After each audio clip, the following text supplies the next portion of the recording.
federal candidates forum for Ottawa West Nepean.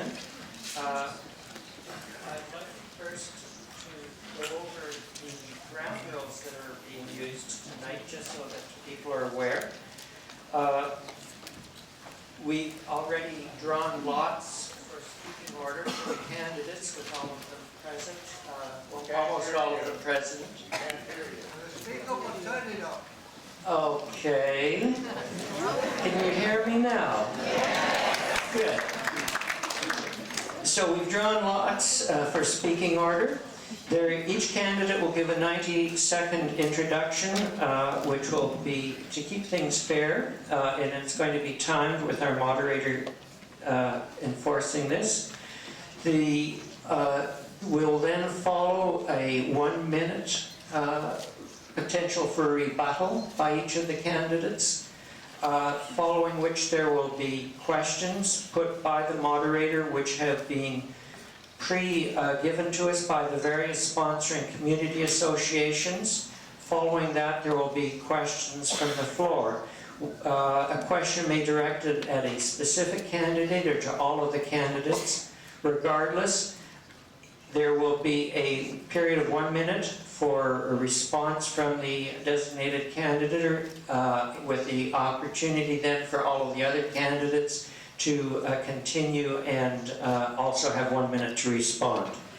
The same with questions from the floor, and the ground rules are that the people in the audience who are asking questions, you're not there to make a speech. That's for the candidates to do.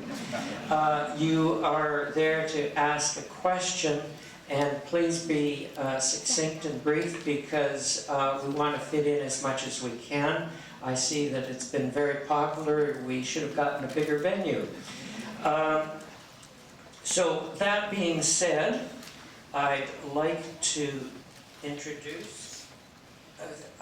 First I should say that this was organized by the Bel-Air Community Association, but we have partnered with a number of other community associations: Belltown Neighbours Association, Britannia Village Community Association, Carlingwood Community Association, City View, Copeland Park Community Alliance, the Crystal Beach Lakeview Community Association, Fisher Heights and Area Community Associations, General Burns Community Association, and the Whitehaven Community Association.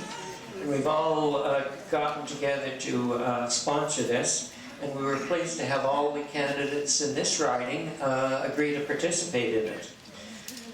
I've been asked to acknowledge at the start that this forum is being held on unceded Algonquin land. Now, I was further asked to remind you that advanced polls open tomorrow, Friday, and they're running open through till Monday, the 12th of October, from noon until 8 p.m. Moderating tonight's forum is Abigail Duneshki. She's a lawyer practicing in Quebec, Ontario, who currently practices in-house in a variety of legal subject matter, including privacy, administrative law, trade, and litigation. She's lived in various parts of the world, most recently in India, and though she's very interested in international affairs, she currently keenly follows domestic politics. And on that note, I will get out of your way and welcome to the debate.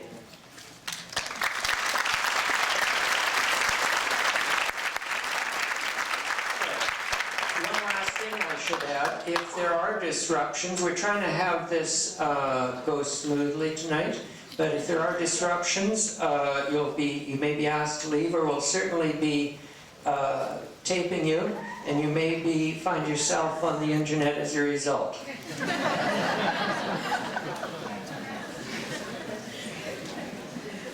Okay, so thank you all for coming, and thank you to all of our candidates for coming. As you know, at the outset we drew straws to make sure you'd all have a fair shake at being first. Mark Brooks was the lucky contender. We're going to start with opening statements, followed by replies by each of the candidates. After that, we're starting with some written questions, which I'd just like to let you know were not prepared by me, so please don't shoot the moderator if you don't like the questions. After we've exhausted that, then we'll move to the audience for questions, and then finally closing remarks from all of the candidates. We have a timekeeper here, Catherine. She's got some different colored cards. Green is for go. Yellow is you got 10 seconds, so you better not slow but speed it up. And red is stop. So, and if you don't stop at red, I might have to use my gavel. And just a reminder that each of the candidates will have an opportunity to answer a question, even if that question was directed at a specific candidate. So, are we all ready to start? Great. All right, so we'll start with our opening statements with Mark Brooks beginning. Thank you very much, and it's great to see so many people here coming out tonight. It really restores my faith in the democratic process. I am Mark Brooks from the Green Party, and getting a little bit of feedback here.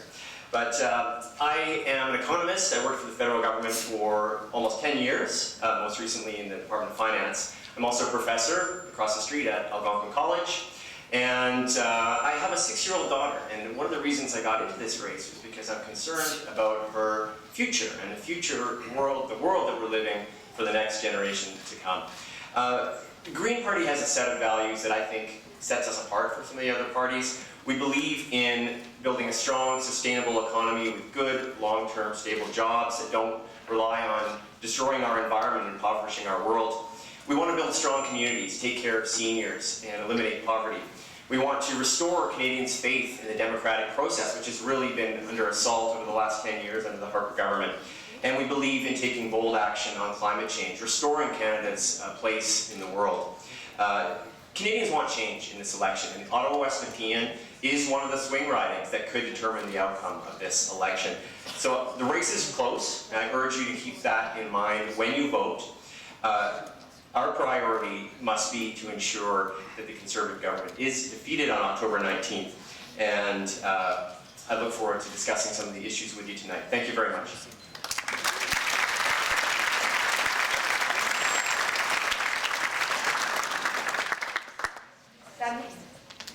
My name is Sam Heaton. I'm the candidate for the Marxist-Leninist Party of Canada. In this election, the Marxist-Leninist Party is calling on working people of Canada, youth, women, to be active in the election for their own empowerment. And we feel that this means, as a first step, making sure the Harper government is defeated this election. And from there, making sure that we organize together to be able to hold governments to account so we can defend our rights together and ensure that, we're opening a bright future for ourselves. We're running 70 candidates in this election who are all working people. And one thing that the Marxist-Leninist Party does is it's not just active during the elections. We're active 365 days a year, supporting the movements of the people to defend their rights. So this includes to repeal Bill C-51, the Anti-Terror Act, which is a serious threat to Canadians' rights. It includes calling for a new direction for the economy, where we defend our public services, we defend the rights of people to housing, to decent employment, and really the main thing is we need to get together and discuss to renew the political process, renew the democratic process, because we all know what the problems are, and we all have suggestions on how to solve them, but when it comes down to it, we don't have the mechanism to be empowered to deal with those problems. So, first step, let's defeat Harper.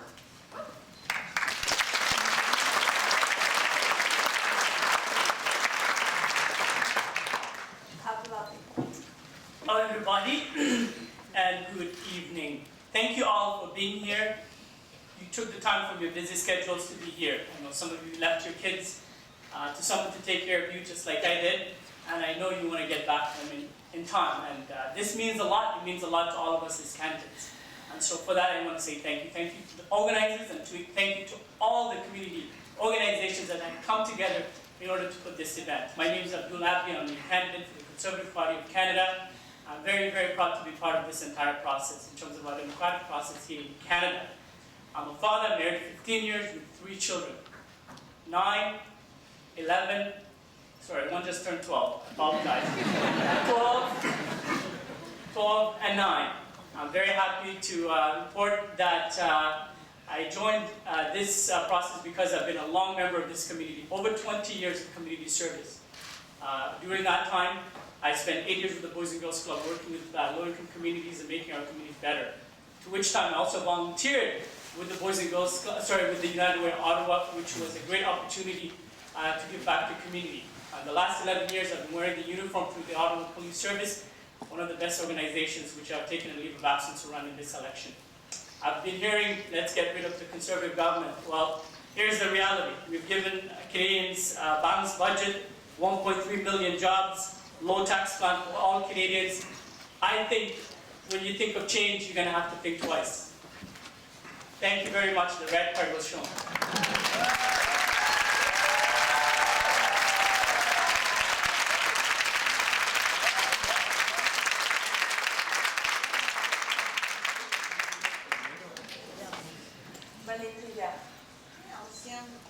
I assume this is on, General Family? Very good. Well, I'm thinking tonight of our previous election back in 2011, when something happened that I suspect no one in this room expected, and that is that Catholic led us to our greatest victory ever. And we formed for the first time, the NDP, the official opposition here in Canada. At this point, we have 95 seats in the House, 60 more than our Liberal colleagues. And we have a leader who is very seasoned and very experienced, and we are confident that we are in a strong position to form government.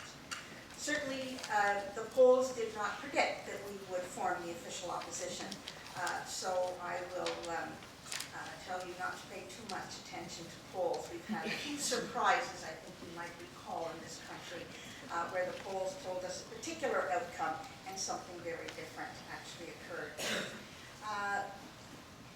This riding has been declared by the Hill Times as one of the 25 hottest ridings to watch in the country.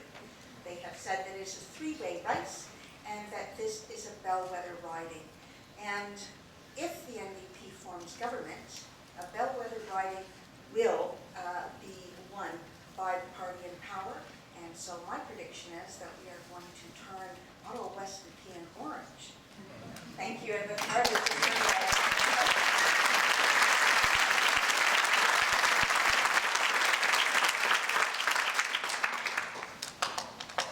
Okay. Anita's hand in note, please. Yes, thank you. I don't think it's on. Now it's on. Yeah. It's on. Now it's on. Thank you very much. And thank you all for coming this evening. This is probably one of the most important elections in Canadian history. This is an election that is going to determine the future for our children and what kind of Canada that we are going to be having in the future. I've worked in some of the world's most dangerous places on open democracy, on consensus building, bringing political parties together. And I think we need a little bit of that here in our own parliament. There's too much partisanship and too much division. Leaders are people that unite, not divide. And I think we've seen too much division here in Canadian politics. We have a Prime Minister who's not listening to Canadians. But worse, he wants Canadians to stop listening to each other. And we have always been a country that has strived to understand one another. We know that when our neighbors do well, we all do well. We are stronger together. I'm very concerned about the growing gap between the rich and the poor in Canada.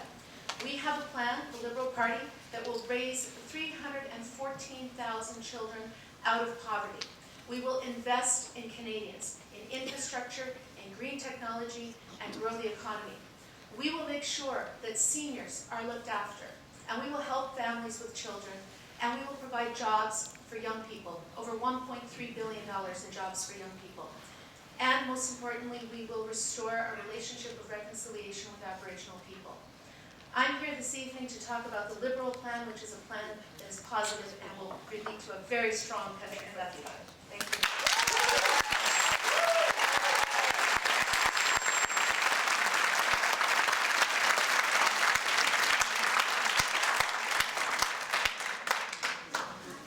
Rod Taylor. Good evening, ladies and gentlemen. I'm Rod Taylor, National Leader of the Christian Heritage Party of Canada, also known as CHP or CHP Canada, and I'm your candidate for Ottawa West Nepean. I want to thank the organizers of this debate and also you, the citizens of this riding, for taking the time to discuss and to think about the issues so important to us and to our children. The future of this nation in many ways depends on your good decision-making on October 19th. For my wife and me, married 41 years with children and grandchildren, this campaign is about strengthening families, protecting children from harm, protecting our citizens at home and abroad from terror, about restoring justice and respect for human life from the womb to the tomb.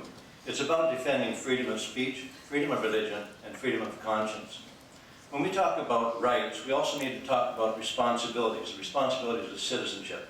We believe Canadian citizens, whether born here in Canada or whether immigrants who have taken the oath, must demonstrate their loyalty to Canada and to the principles which made this country great. The family is the building block of society. Unless our families are strong and our children are secure, none of the other issues even matter. All Canadians, regardless of their beliefs, share a Christian heritage of moral values that we must respect if our civilization is to survive. We believe this nation can prosper if we all work together, and I'm here to work together with you. Thank you.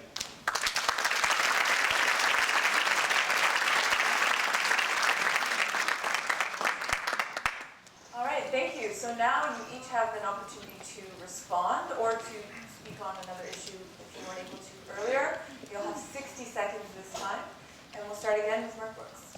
Sure. I'd just like to respond to a couple comments in terms of the economic record of this government, because that's something we're going to hear a lot about, I think, from my Conservative friend. The facts actually speak for themselves. We've had very poor job creation over the last 10 years. Economic growth rates have been sluggish. The Harper government has added $200 billion to our national debt. That's about a third of our national debt. They've run 8 deficits in a row, and this year they have what may be a balanced budget, but lo and behold, in an election year, they won't invest when interest rates are at record lows. The Green Party realizes we have a huge infrastructure deficit in this country. We need to invest in transit and transportation. We have an aging population. We need to invest in creating a knowledge economy and a clean tech sector and move towards a clean, sustainable economy in the future. The Conservatives simply are not doing that. And I speak to you progressive Conservatives out there who Premier Danny Williams of Newfoundland has also called Prime Minister Harper the worst in 70 years. The abuses of democracy have been legion under this government, and I urge you to consider voting green this time if this concerns you.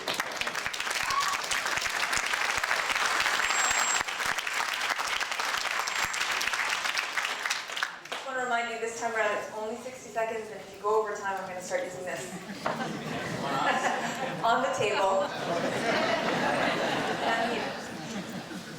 One thing I think it's important for everybody to keep in mind as we're in the last 11 days of the election is that is when there's real desperation on the part of those in power to stay in power, we get to a point where really backward ideas are being promoted and that are attempting to divide Canadians. So we have, for instance, announced the other day a tip line announced by the Conservative Party where people are supposed to call up and report what they call barbaric cultural practices.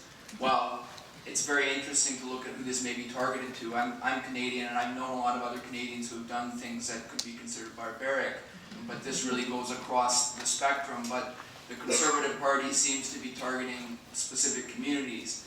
Stephen Harper said yesterday as well that they are going to consider banning the wearing of the niqab for public service workers.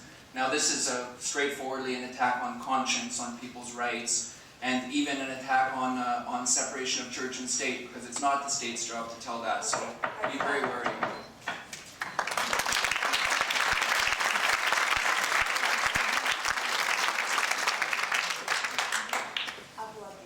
Thank you. Just to let you know, I have 3 priorities: supporting seniors, supporting families, and making sure your neighborhoods are safe and secure. The Conservative government has spent over $80 billion in infrastructure across this country. We are doing it. The Liberals are telling you we have done it. One of the things that I want to remind people is that we've spent $2.8 billion to relieve tax pressures on seniors. We are doing it. We balanced the budget 1 year ahead of schedule. We are doing it. Our GDP ratio to debt is #1 in the world. We're doing it. our colleagues, left and right, are going to point fingers. The world around us is pointing fingers to us because they believe we have the best country in the world. And today, the results came out. Canada is #1. Like it or leave it, we're the best country in the world.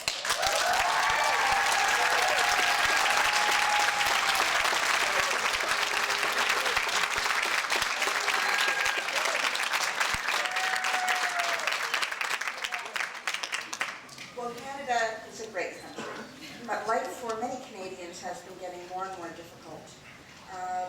We have a lot of precarious employment. We have minimum wages that generally are below the poverty line, so that Canadians can work full-time and not earn enough to get by. We have 200,000 more people unemployed now than before the recession of 2008. We hear about this low-tax economy that the Conservatives promote, and they want to put more money in your pocket. The problem with that is, bumper sticker you may have seen, not enough nurses, your tax cuts at work. Because we are seeing dramatic cuts in healthcare, and that means you're going to need those few coins in your pocket to pay for your privatized healthcare, which most of the people in this room will not be able to afford.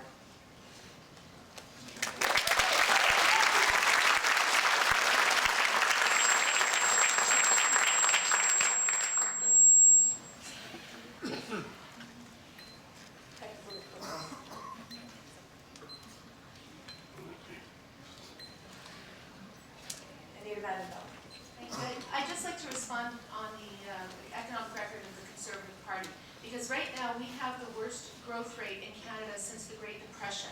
We're the second lowest among G7 nations. There are 200,000 fewer jobs for students and young people than there were when Harper took office, and there are over 100,000 people who've been unemployed for 27 weeks or more. In fact, the Liberals in 9 years in power created 1 million more jobs than what the Conservatives have created. And Stephen Harper promised that he would not have any deficits. He ran 8 deficits in a row, and now the surplus is on the backs of refugees and immigrants and infrastructure and transport, which $8.7 billion that was allocated by Parliament was unspent in those areas. And it's also the sale of GM. So that's basically like not fixing the leaky roof, not paying your utility bill, and then saying, oh, we have a surplus this month after you've sold the furniture. But what happens next month? So Liberals will invest in the economy. We will make sure that we create jobs.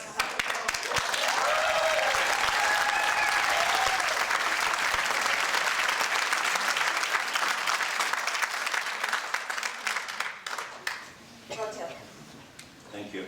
I'm amazed that the Conservatives would crow about a balanced budget. Less than $2 billion that they talk about being a surplus, when we're over $150 billion further in debt than when they took office. There was a balanced budget when they took office. It's been unbalanced for 7 or 8 years. And in 2008, as Anita said, Stephen Harper promised that we would not be going into deficit, and the following year ran the highest deficit in Canadian history. Some people blame the recession on that, or blame it on the recession, but the previous year, 2007, was the highest spending budget in Canadian history up to that time. And that's under a so-called Conservative government. So, when we talk about a balanced budget, I mean, let's just be realistic. At $2 billion, if we had a $2 billion surplus every year, it would take us 75 years to pay back the money Mr. Harper has borrowed from the international bankers.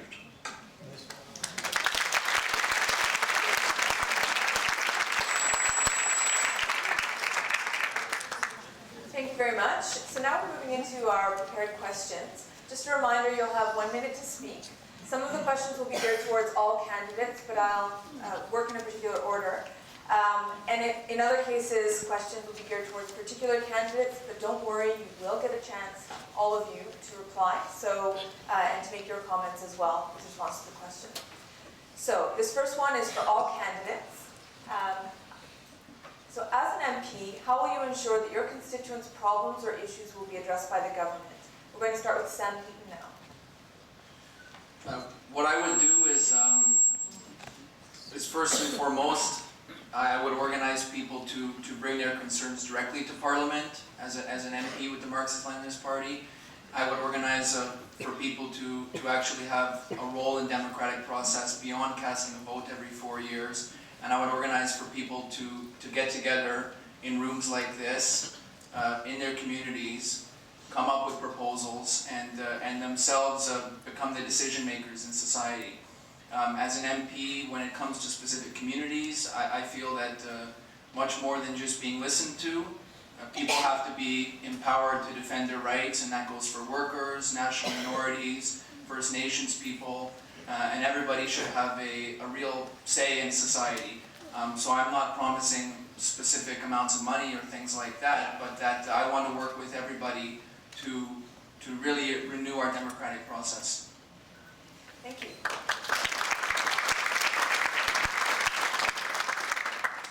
Abdullah.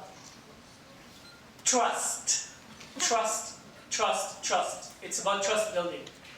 When I was a community peace officer, I spent many hours, evenings, and days switching my shifts in order to accommodate people in my community that I was representing. If I become a member of parliament, it's going to be the similar template. The result is because you meet people in their homes, where they play, where they're staying, and you talk to issues that are important to them. That's what leadership is. That's what I've done in the past. That's what I intend to do as a member of parliament for you. I represent the people. I've done thousands of job interviews at your doors, meeting you in events, so that you can hire me, so I can represent you. That's what you're going to get with Abdullah as your member of parliament.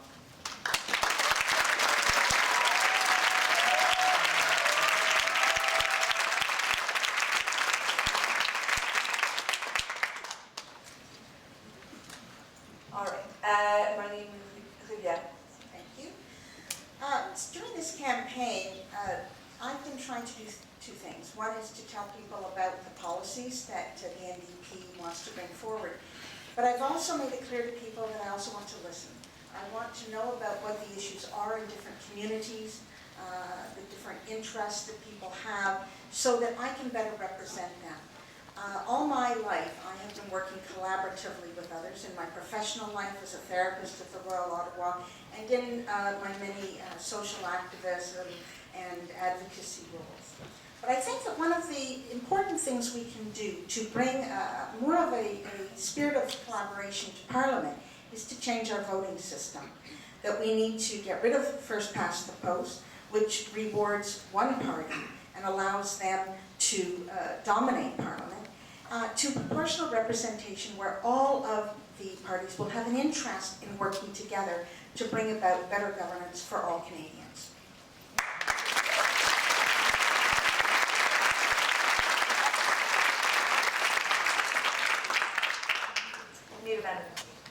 I recognize many of you here in the audience who have come to see me over the last 3 years at Tim Hortons, or from picnics and barbecues in your homes. I've been here in the community for many years, and every single week I've been sitting openly at Tim Hortons where everybody could come and not just bring problems, but also bring ideas and solutions. And this is something I'm committing to you, that once I'm your member of Parliament, I will continue once a week to be at Tim Hortons where anybody can come and talk to me, bring your ideas, and just discuss the politics of the day. Because a lot of people, if they make an appointment with their MP, it's because they have a problem. I want to hear the ideas and solutions, and I've been hearing that, and I've been hearing the struggles of a lot of people in this community, and I always will be here listening. And the other thing is that Justin Trudeau has committed to free votes by default, which means that when I do bring your ideas and solutions to Parliament, I will be able to vote in the interests of people here in this community and in our right. Thank you very much.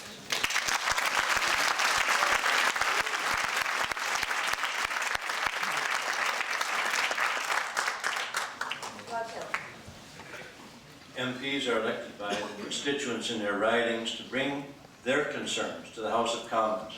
In recent years, party leaders and House whips have in many cases told their MPs what to say and how to vote.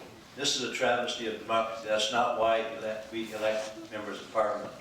The members of Parliament should be straight with their constituents. When they're on the hustings, they're telling you what they're going to do, and when they go to the House of Commons, they should do that, both according to their own conscience, which they have made clear to the voters, and then representing their constituents' wishes.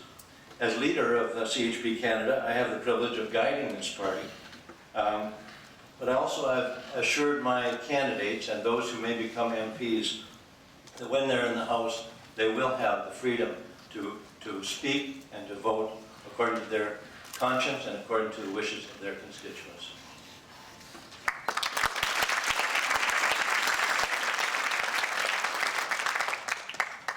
Okay, this is another question that's for all candidates. Oh, I'm so sorry. No problem. So one of the things that I think we forget is that in elections, you are electing a representative. You are our constituents. We're not electing a prime minister or a government. We are the representatives. We are your representatives, and we are answerable to our constituents, and that's how our system works. And one of the things we've witnessed over the last 10 years, of course, has been an unprecedented concentration of power in the Prime Minister's office, so that just about one person is calling the shots for this government. And today, even today, we found out that the Prime Minister himself was screening refugee applications from Syria. So, in the Green Party, Elizabeth May, our leader, has publicly stated that she will never whip votes, that we will always be free to vote our conscience and to vote according to our constituents' wishes. And I think the Green Party is unique in that respect. And we will work across party lines, and Elizabeth May has proven herself to be a leader in that capacity in working and reaching out to other parties and other entities. Thank you.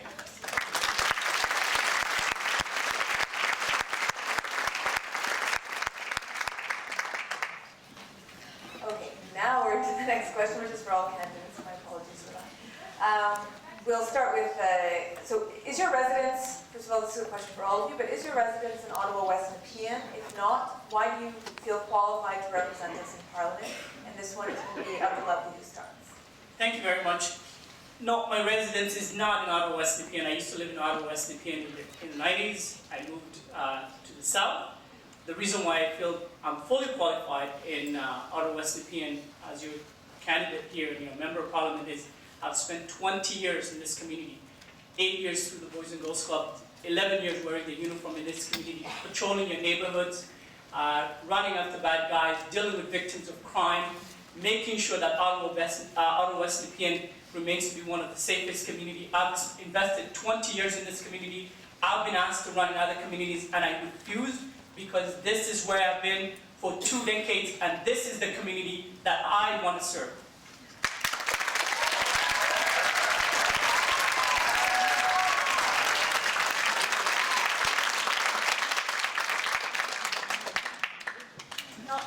I reside in Ottawa West Nepean. I've lived here my whole life. I grew up in Britannia, and I raised my own kids there.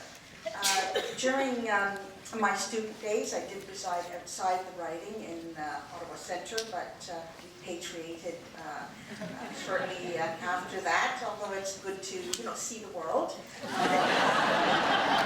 I was quite happy to come back to my West End roots.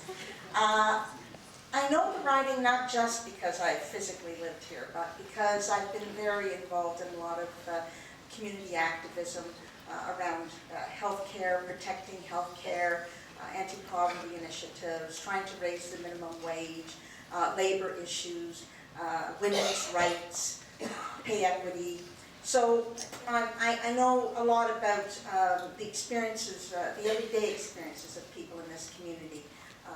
I was asked actually to run in Ottawa South a few years ago, and I declined because I felt I did not know that community. Thank you.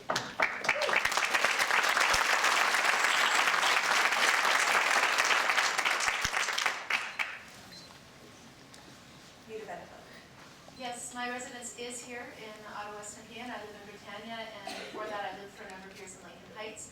And I do think that it's very important to understand the community. I taught at Algonquin College for 2 semesters, and I've been involved in associations here for over a decade.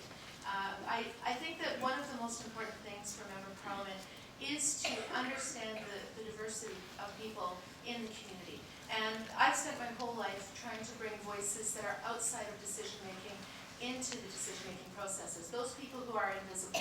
And this is why I think in a riding like ours, there are a lot of people who fall through the cracks. There are mothers who are living in the hotel rooms. There are people who just wouldn't have the first idea how to reach their member parliament. And these are the communities and the people that I would like to bring their voices in. And we have a wonderfully diverse riding. And that is also in age. We have a diverse riding when it comes to 1 in 3 were not born in Canada. And also just in terms of income. And I think that it is very important to understand diversity.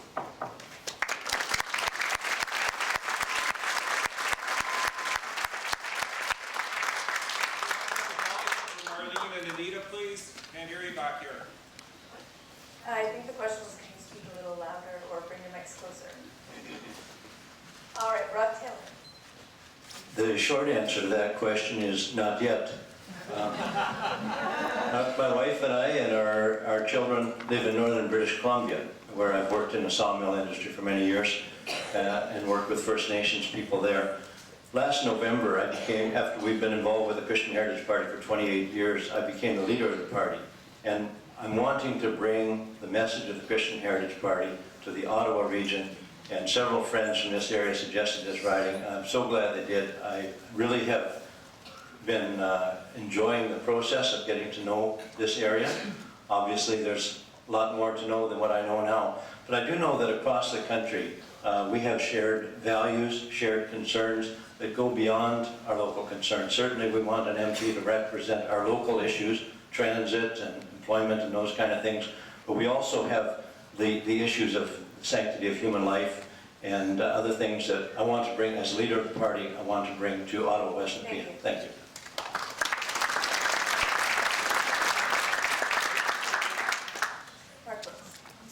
Yes, thanks. Excuse me, I just live on the border. I'm in Ottawa Centre, just on the other side, but my connection with this riding, of course, is that I've been working here for several years, next door at Algonquin College as a professor, working with youth and understanding and seeing the concerns of my students, their concerns about finding jobs, having high levels of debt. The Green Party has a plan to phase out tuition over a period of time, over several years, for college and university students. We also want to put up a cap on student debt loads. Another issue, of course, in this riding is that there are a lot of public servants here, and we've seen an attack on the public service under this government.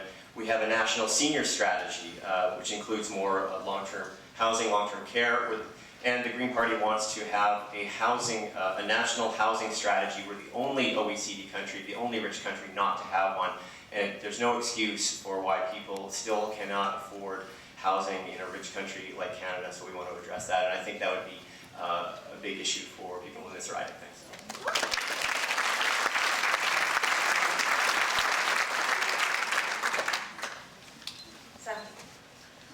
I'm like Abdul Abdi.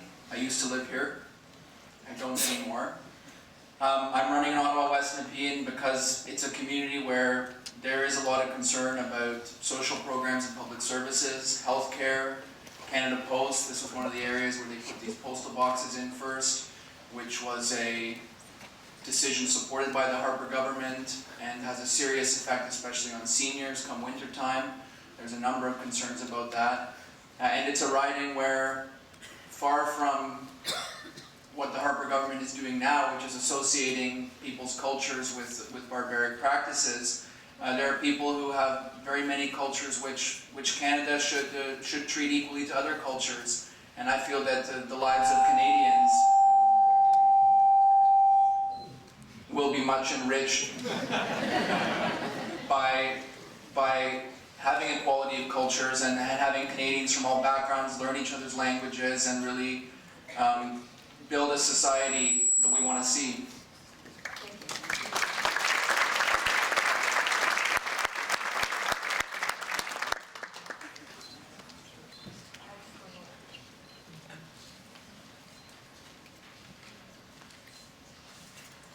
Okay.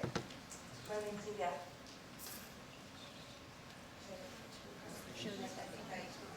Oh, I'm so sorry. I'm not distracted by that. Do I get to make up my own question? I can do that. This is a question directed specifically at Abdul Abdi, but you'll all, as I mentioned, get an thoughts afterwards. Mr. Abdi, tell me why we should vote for you when Mr. Harper has diminished Canada's stature in the world, ruined relations with our closest neighbour, micromanaged the civil service, and eliminated the gathering of information which may contradict government decisions. And I did not raise this question.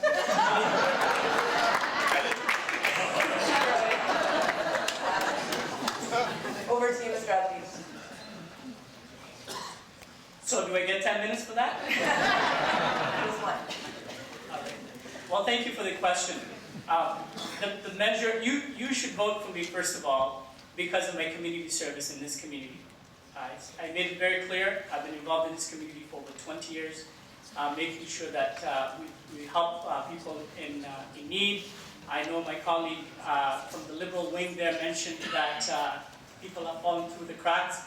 I can tell you that I was one of those people who was helping people not to fall through the cracks for the last 20 years in this community. 8 years through the Boys and Girls Club, last 11 years with local police.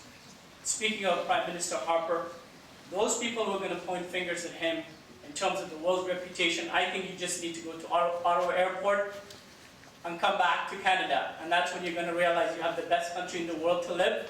And so instead of pointing many fingers, you're going to come to realize that you're very happy and lucky to be in this country. So I'm very proud of our Prime Minister and the work that he's done across the world.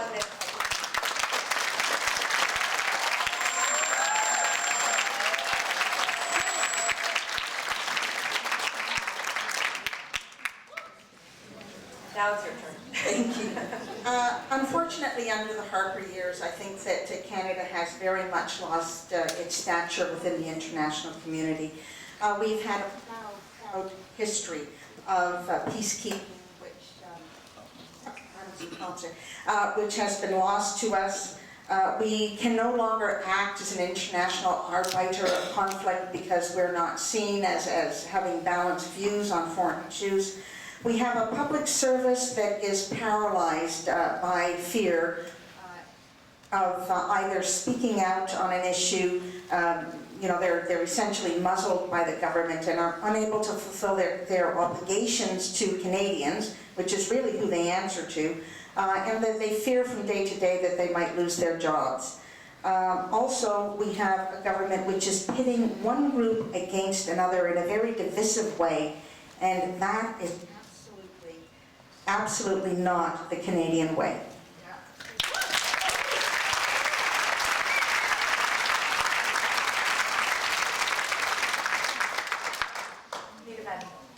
In 2010, I was working in New York at the United Nations, and the Canadian delegation to the UN, one of the public servants there said to me, when an important discussion was on the table, whether it was climate change, anti-racism, poverty reduction, they were being asked by other countries, don't try too hard to bring a Canadian, because when Canada's in the room, we're obstructionists. Nothing gets done. And this is 4 years after Stephen Harper took office. And we had been leaders in the world on Kyoto. We were leaders on the Landmines Treaty. We were the country they went to when other countries couldn't come to agreement. It was Canada. Now it's Norway and other countries that are stepping into that gap, but the world needs more of Canada, of what Canada always has been, a country of peace, of human rights, and of equality. And we need that here at home, and we need to be that again internationally. And when it comes to the public service, there are public servants and heads of agencies that have been fired for doing their jobs just because they criticize this government. And that's something that we used to teach internationally on good governance. Thanks very much.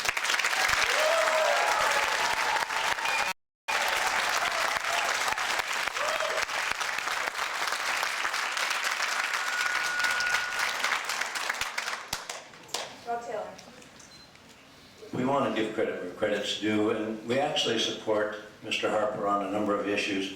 One is his unwavering defense of Israel, which is an unpopular position in many parts of the world, but it is a democracy in the Middle East and deserves our defense, and so we thank him for that. My issue with Mr. Harper, the primary one that I struggle with, is he has said that he will not allow the issue of abortion to be discussed or to have any legislation regulating abortion passed as long as he is Prime Minister. The way I look at it, there's 100,000 little tiny refugees wanting safety and security in Canada, ready to be born. And Mr. Harper and those who support his position are not allowing that question even to be discussed. So 100,000 babies are killed each year in Canada, and Mr. Harper has said he's made it his political goal to avoid that issue, and I think that's tragic. Thank you.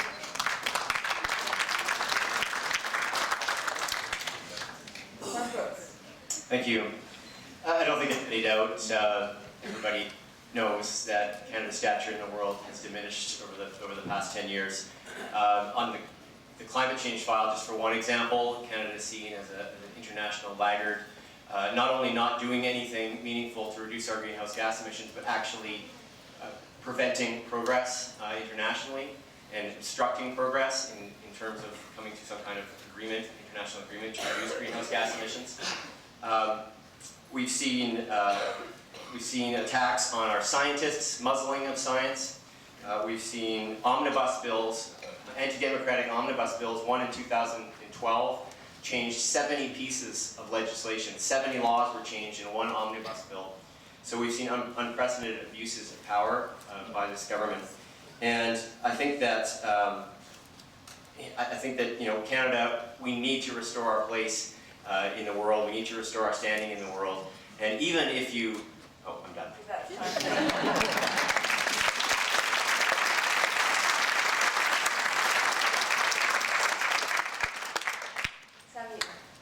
Something the Conservative candidate mentioned got me thinking. He said Canada, like it or leave it.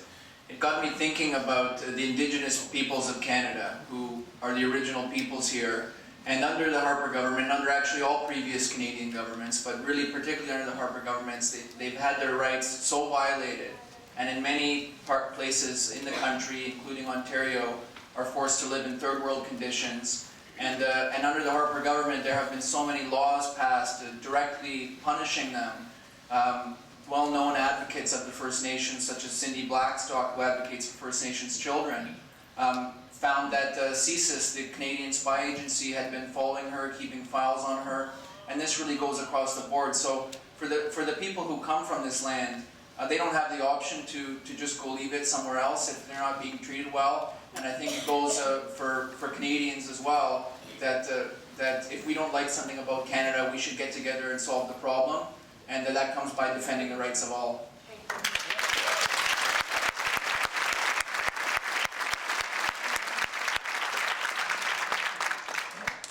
Okay, this question is for Anita Vandenveld. Given that the federal debt is over $600 billion and servicing it is currently $28 billion per year, why should we vote for you when Mr. Trudeau plans to run a deficit for the first 3 years? Yes, thank you. First of all, I'd like to point out that under Stephen Harper, over $150 billion has been added to our debt, and there's $4,400 for every man, woman, and child that is owed extra.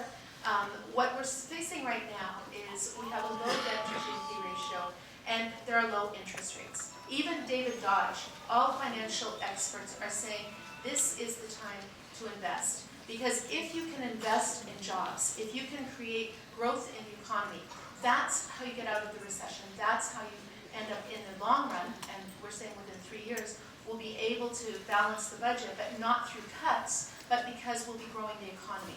If you say right now you tie your hands, and we all know there's a bigger deficit than they're letting us know, and what's happened in the past governments, including Liberals, have said, we didn't realize how bad it was, and now we're going to have to not keep our promises. We're being honest. We're saying that we know that it's worse than we think, and this is the time that we need to invest in Canadians, get Canadians working, more taxpayers paying taxes, grow the economy, and then we won't need to cut.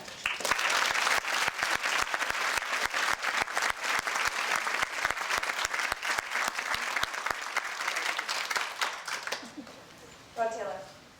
When you put our interest on the national debt on a daily basis, Canadians are paying about $79 million every single day in interest on our debt. That's $79 million that could be well used for a lot of other purposes, but until we start paying that debt down, it's only going to get worse. And if the interest rates go up, and we don't have control over that, the interest rates go up, a lot of people are going to be in a lot of trouble in this country. The Christian Heritage Party would make our national debt something like a household mortgage. We'd pay down so much a month, not just when we feel like it or when we think we have a surplus, but we would make a monthly payment until that national debt is gone. In order to, as far as the jobs and infrastructure, we would instruct the Bank of Canada to make loans available, interest-free loans to Crown corporations, municipalities, and provinces, who would then do the infrastructure projects needed. And when the money is repaid, it would be withdrawn from circulation, so it would not be inflation. Thank you.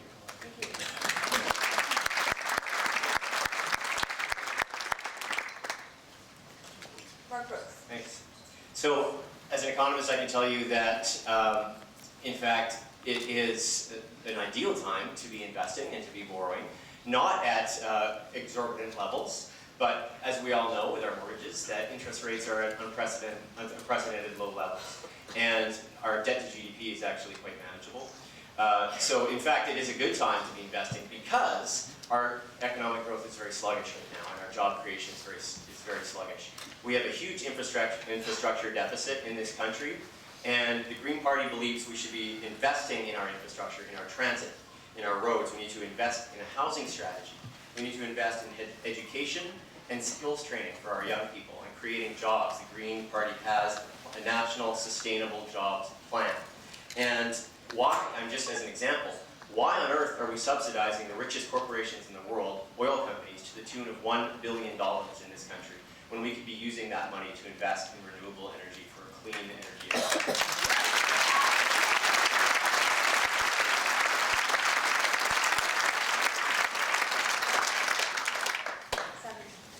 I think that making the question about deficit or not deficit is really not serious at all. It's not a serious discussion. The issue is that when deficits have been run, they run deficits to pay the rich, including this idea of paying for all sorts of private infrastructure. When they go to balance the budget, it's to pay the money lenders who they owe debt to to make austerity measures, cut public spending, things like this. So the issue is not the deficit or no deficit, is what is the direction of the economy? Who decides the important questions of the economy, and who does it serve? If we had a public lending system which would lend money to the government for healthy public spending on infrastructure, on social programs, on meeting the needs of society, then it wouldn't even be a question. But at this point, both ways you cut it, it avoids the whole question of who decides whose economy, our economy.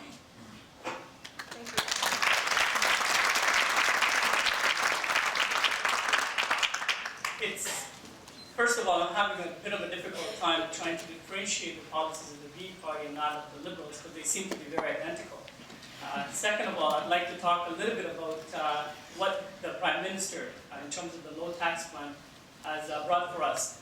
A family of four would end up saving $6,600 per year, $2.7 billion in tax relief for small businesses, to which Justin Trudeau himself said small businesses are there to shelter themselves from tax, as they are the rich, which is very sad to learn. We brought in the income splitting for pensioners, income splitting for families with children. This is the same program that Justin Trudeau would like to get rid of.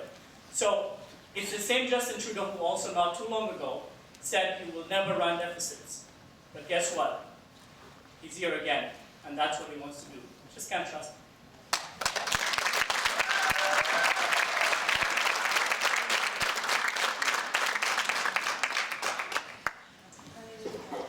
Thank you. So what we're seeing here is the Liberal strategy that they call flash left, turn right, and folks, that's how really bad accidents happen.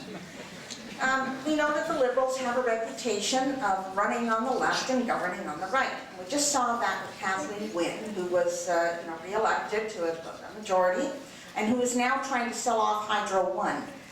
So we're seeing her true colors at this point.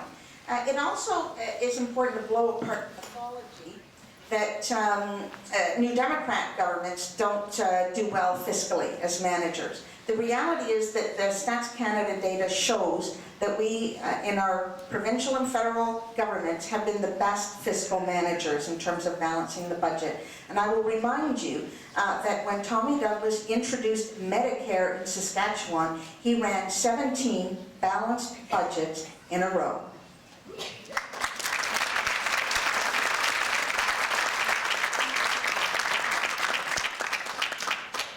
Thank you. Brother Nepean, you get to go again, because this question is for you. So, how can we vote for you in good conscience when Mr. Mulcair's position on Quebec independence is that 50% plus 1 is sufficient for separation? Well, the reason you can do that is because that's the way we do it everywhere else in the world. We just saw an independence vote in Scotland, and that was the standard that was required there. So everywhere that people are voting on independence, that is how it is done. I think that the Liberals instituted the whole Clarity Act as a wrong-headed way to stop sovereignty in Quebec. Personally, I don't think that there's a lot of support for that right now, but we need to be honest with the people of Quebec, and what we need to be doing is to engage them and help them want to be a part of Canada by showing our respect for them, and not by trying to erect impossible barriers for them to exercise their democratic rights. So it's interesting to me that while sovereignty is at an all-time low in terms of interest in Quebec, we have the Liberals trying to drag us back into that debate. It is a dangerous debate, and we need to stop having that conversation.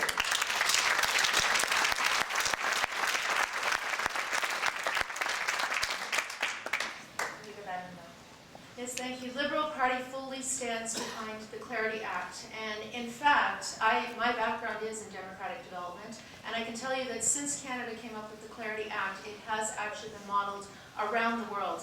Montenegro held its referendum, and the entire law that it was based on was around the Clarity Act. And I think that it does take more than a simple majority to break up our country. We have a country that is the best in the world. I've been to 73 countries around the world, and I've seen that.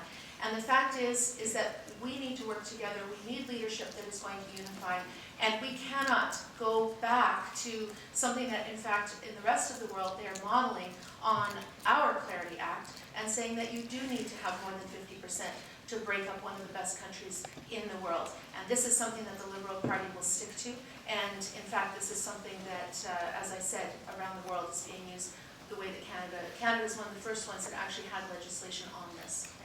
Thank you.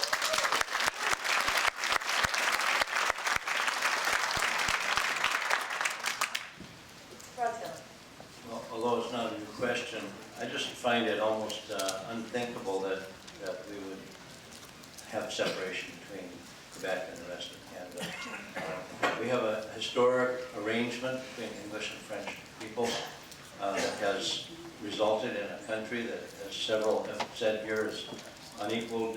We have a unique position in the world, a unique position of respect, and a unique opportunity to be a blessing in the world.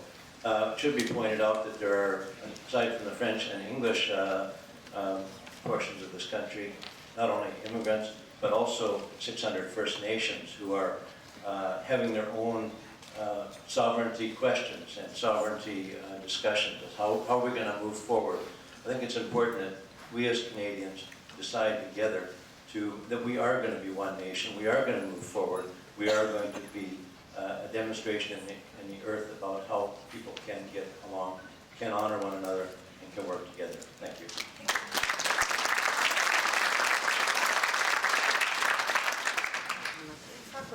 Thank you. So I think, from the Green Party's perspective, I think obviously we want to see a strong, united Canada.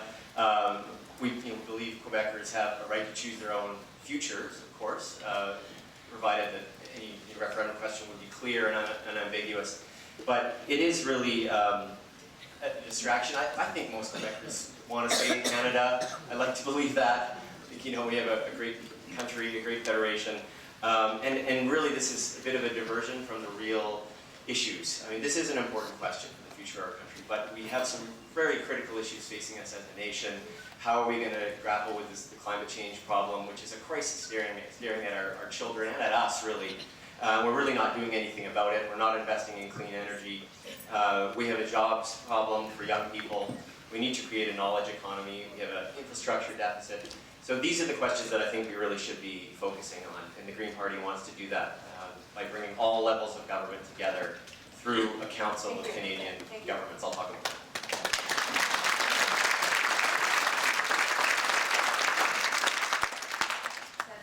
I think what this question shows, as well as the range of responses, is that we are facing a profound constitutional crisis in Canada. Canada, as a country as we know it, has within it a number of nations. There's the Quebec nation, Quebec people, who have been a people since before the rebellion of 1837, when they fought against British colonialism and tried to establish their own democracy. We have all sorts of indigenous nations, and as peoples, they have a right to self-determination. You wouldn't go to another country in the world where there's a people and say that you have to belong to another country. But what it shows is that this issue is not going to go away in terms of the demand of the Quebec people, the demand of the indigenous peoples, unless we deal with the constitutional issue. And what that means is we need a modern constitution where Canada is an equal union of nations, a free and equal union where people decide to be together. Thank you.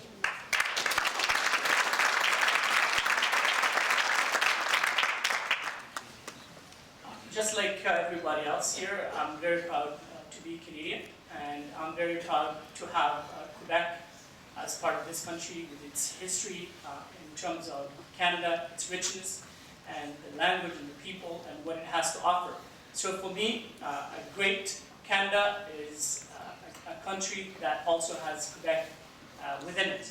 Having said that, speaking of some of the important issues that are facing us today, one of those issues is what's happening here in terms of the Liberals and what they want to bring to Ontario and the one they want to bring to Canada in terms of their carbon tax, and basically playing friends with Liberal Ontario here to ensure that people are going to pay more taxes, $1,000 on average for individuals and businesses, and this is what they're going to bring to you.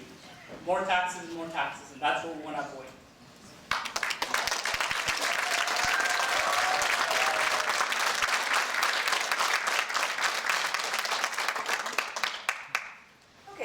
This is for Rod Taylor. Why should we vote for you instead of Mr. Abdi?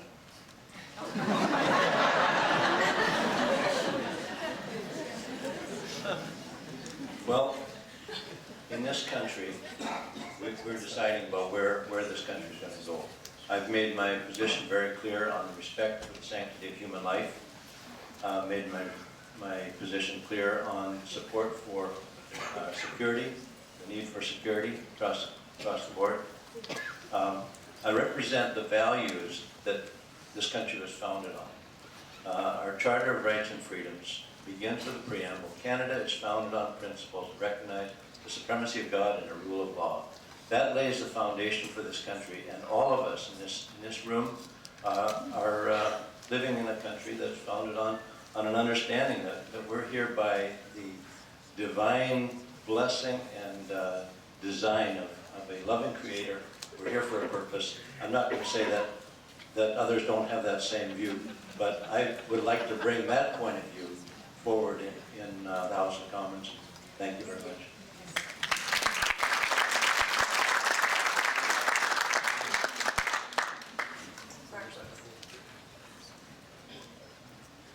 Why should voters vote for Rod instead of Something along those lines. I've got a better idea.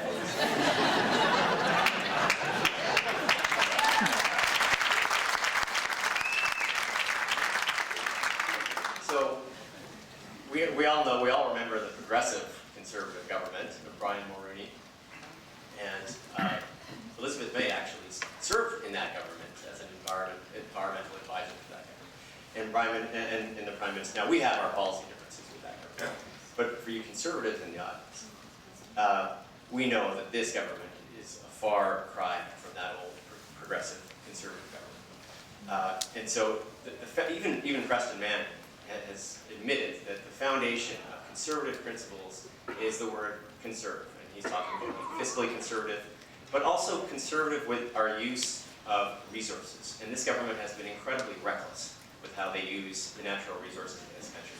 So I urge you to consider... You can finish my sentence.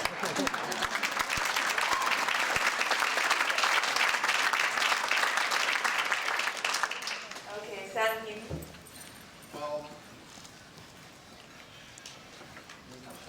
there's 10 seconds. Mark got me thinking that this is a political debate, so we can talk about political things, and I'm not an expert on religion, so I'll stick to politics. And it got me thinking about the whole balanced budget issue. I know that isn't the main thing, but I think people should be aware of some things about the Conservative claims to have balanced the budget. There's 4 things I want to point out that each amount to close to $1 billion or more of that balanced budget. First of all, there was shifting of the EI surplus, as other governments have done before, into general revenue. That's several $1 billion.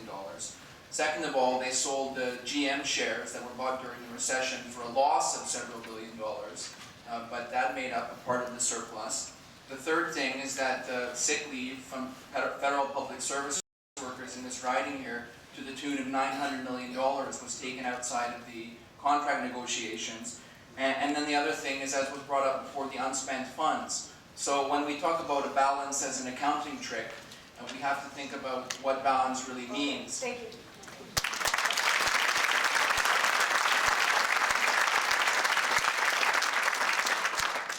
Okay, so the question was, why should we vote for you instead of Mr. Abdi? I think you can flip that around. Well, I'm going to be very nice because he's been a nice man. So, reality of it is, look, I'm a conservative. I believe in the values of the Conservative Party. I believe in the sanctity of life. I believe in hard work. I believe in lower taxes. I believe in empowering people so they can be better. I believe in making sure that Canada is a great country, not only here, but abroad. I believe that we should stand for those people who need our help abroad. That's what our Prime Minister has done. I believe that we should be there and stand up for those who are most vulnerable, such as seniors. This is what our government has done. I believe in ensuring that families need the support they need for tomorrow. That's what our government has done. I believe that we should have safe streets. That's what our government has done. I believe that we should stand up for victims' rights. This is what our government has done. That's why you should support Abdul Abdi.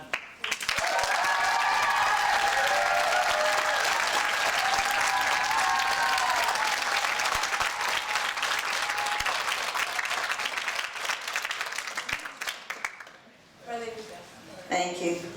So almost 10 years ago now, the Conservatives rode into town on their white horse, promising us change from the Liberal scandals of the past. They promised us openness, accessible, and accountable government. What we're finding is that it is harder than ever to get information from our government. Access to information has become extremely difficult. We have muzzled federal public servants who can't provide information to the people that they represent. And we have MPs, senators, and Conservative staffers who are either under investigation before the courts or serving time in jail. So that is my reason why you should vote for me instead of Mr. Abdi.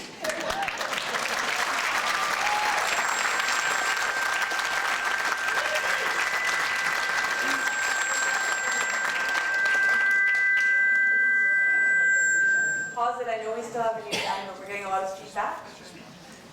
We got that under control? Okay. Anita Vandenberg. When I was a student at the University of Calgary in the 1990s, Stephen Harper was my Reform Party MP. And I think that we need to remember that Stephen Harper comes from the Reform Party. And this is not our parents' progressive Conservative Party. There is nothing progressive left in the Conservative Party. I have had the support here in the community of a number of people, including the former Progressive Conservative Member of Parliament, David Dobney, and a former Vice President of the Conservative Party, who is my campaign chair.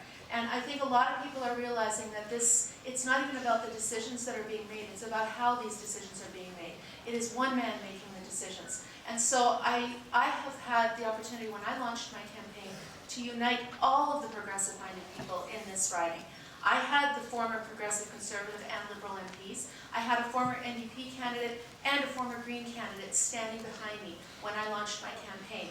I will continue to work with all of the other political parties when I get to Parliament so that we can bring Canada back to a real democracy.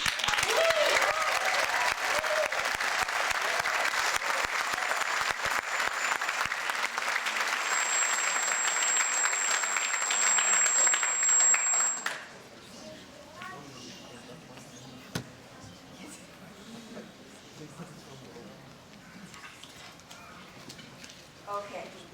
So if you didn't hear that through my mic, apparently the feedback is because all of your mics are on, so you only need to turn it on when you are speaking. Mr. Upton, please don't turn yours off. People really like to direct questions to you. So if the others have turned theirs off, Mark Brooks said he was not. There we go. Someone wants you to speak. Maybe it's on mute. Okay. Well, we'll see how it goes. It lights up when you get close to it, that's why. Okay, great. All right. This question is for Abdul. Do you support Sharia law and for it to be practiced in Canada? I think we'll... Okay. Abdul is going to speak, I guess. The microphone's on.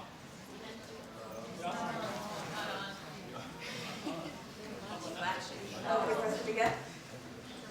The mic doesn't want to answer the question. Could you ask the question again? Not all of us heard it clearly.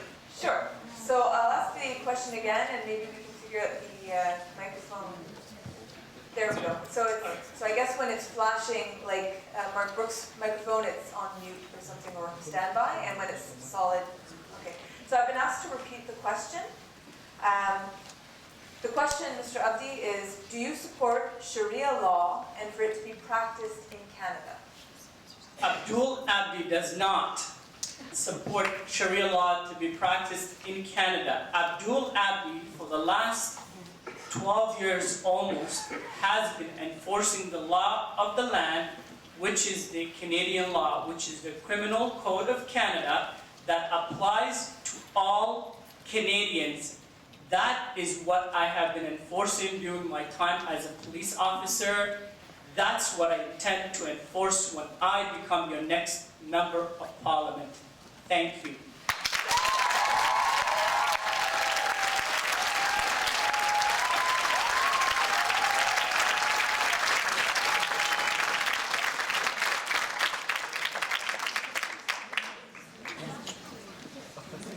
Okay, write it down. So let's get Michael. I'm not really sure everyone on the panel needs to respond to this. I suspect it was very much directed towards Mr. Abdi. And perhaps I can speak for all of us in saying that I suspect the panel stands together on this.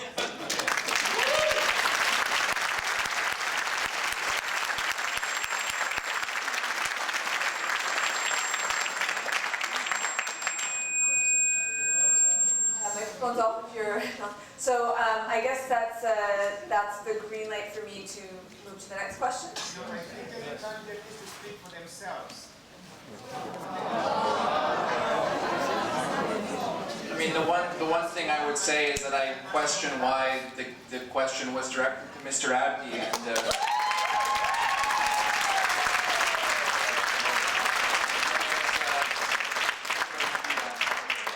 I can answer on behalf of all my colleagues on the left and right.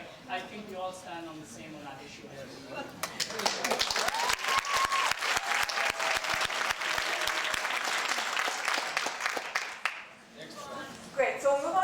question. There will be an opportunity for audience members to ask questions as well, so if there's someone with a burning question, they can always feel free to ask that later. All right, so this is one, finally, that's for all candidates. We're going to start with Mark Brooks on this one. What can we do to resolve the unacceptable condition of Aboriginal peoples in Canada? Reserves without potable water, missing and murdered Aboriginal women and children, family disruption, over-representation of Aboriginal people in correctional facilities, dramatically lower health outcomes, and life expectancy.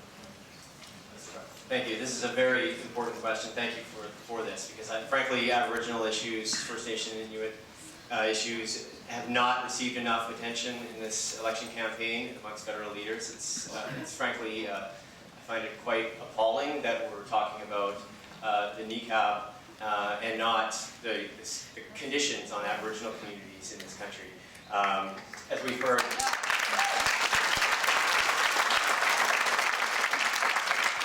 so I don't have much time, but I will just say that the Green Party, as I said, we have a national housing strategy. We're the only developed country, OECD country without one, and this will include housing for First Nations, for Aboriginal communities. We will provide clean water on these communities. We have a plan to do that. We have a jobs strategy, and we want to provide a guaranteed livable income for all Canadians to eliminate poverty. We believe that there should be a basic standard of living that is a right, that each Canadian has a right to a basic, decent standard of living and dignity in this country.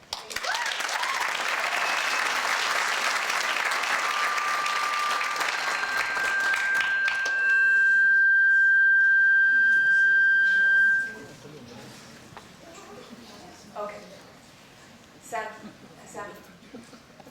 The most important underlying issue behind all of this, of course, is colonialism.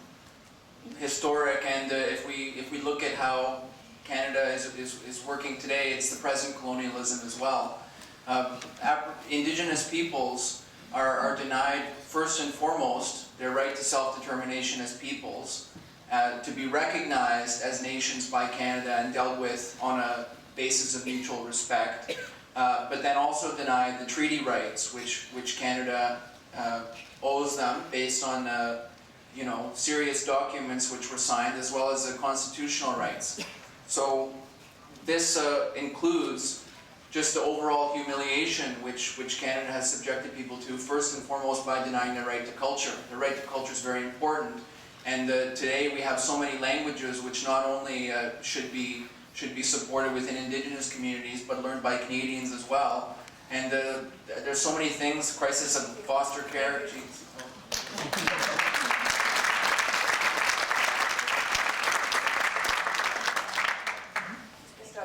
The crimes that have Your microphone, sorry, is not. Try it again. There, you've got it. all right. The crimes that have occurred in terms of the missing and murdered Aboriginal women is heinous. It is unacceptable. It is wrong. Regardless of whether you're Aboriginal or you're from other communities, any acts of violence such as what has happened is absolutely unacceptable. These are criminal issues. These are the things that we as a Conservative Party have made it very clear. We brought about 30 plus legislations to keep communities and women safe from those very serious, heinous, repeat criminal offenders in our communities. The sad part about that is almost every one of those acts, the Liberals have opposed them. This is the reality of it. We are there to ensure that our communities are safe from repeat violent criminal offenders. We stand for victims of crime. They don't.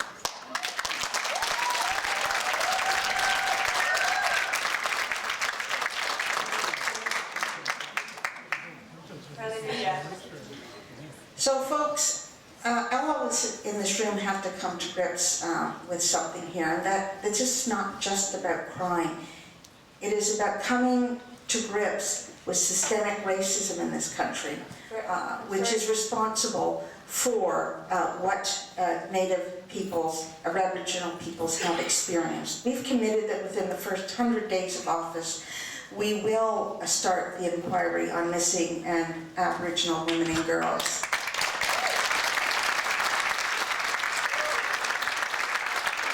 Tom Mulcair, as Prime Minister, will chair a committee that will make sure that all government decisions are in accordance with the rights that are inherent to these people and to Canada's international obligations.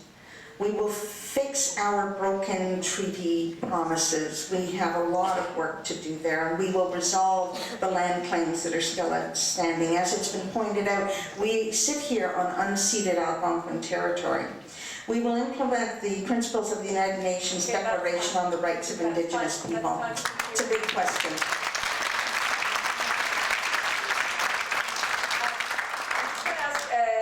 Just remind the candidates to turn off their mics. Mr. Abdi, I believe yours is still on. It's not flashing? There we go. Okay. And now, Anita Vanderbilt, is yours on? Yes. Great. Go. I'd like to remind that one of the first acts of the Conservative government under Harper was to cancel the Kelowna Accord. And we need a renewed relationship of reconciliation with Aboriginal people, with Métis, with Inuit and First Nations. And on the issue of the murdered and missing Indigenous women, this is not simply a crime. This is a human rights travesty that is a blemish on the reputation of Canada globally, and it is a moral prerogative of us that we have got to do something about this. The way that we look back at our grandparents and say, how could you have let the residential schools happen? Our grandchildren are going to look back on us about the murdered and missing Indigenous women, and they're going to say the same thing. And we will implement all of the recommendations of the Truth and Reconciliation Commission. This week, Justin Trudeau said that within 5 years there will be potable water on all reserves. We will put $2.6 billion into education for First Nations, including $50 million to build schools on reserves, and we will restore the relationship.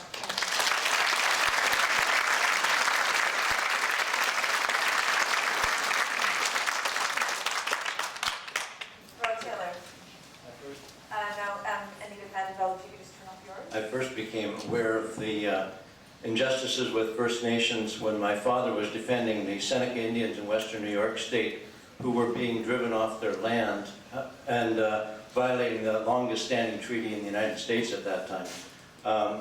Since that time, I've worked in northern BC for over 25 years among many First Nations. I worked on the Wet'suwet'en Reserve in a sawmill there, and it was a joint venture between First Nations and a Canfor forestry company.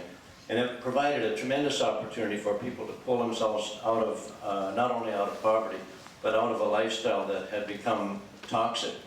In BC, land claims have never been resolved for most First Nations. The Tahltan have been asking for a resolution for over 100 years. And the federal and provincial governments have failed to sit down seriously with them and discuss it. I know people in the residential schools. I know families who have lost daughters to the Highway of Tears, and we need a public inquiry on that issue to find how we can keep women safe.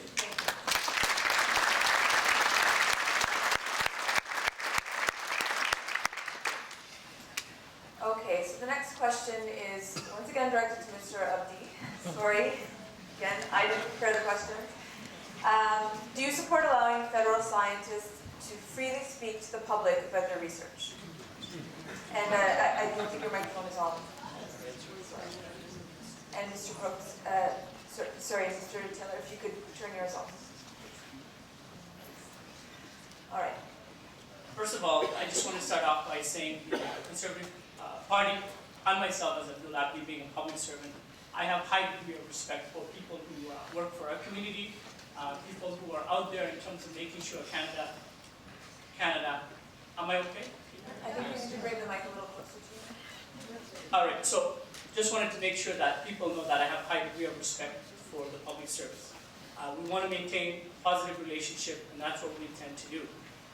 When it comes to people speaking freely, this is a free country, we know that. This is a country where you have the opportunity to speak and express yourself. But having said that, I just want to remind everybody that we all know that somewhere in your own communities, in your own industries, in your own work, you have a set of rules that are already in place. They are known as protocols, and you have to follow them. I have followed many of those in my past in terms of my work, including the police service. And I don't think there's anything wrong in terms of making sure the minister, the person who's responsible for that Thank you. department portfolio, speaks on behalf of the Thank you. ministry.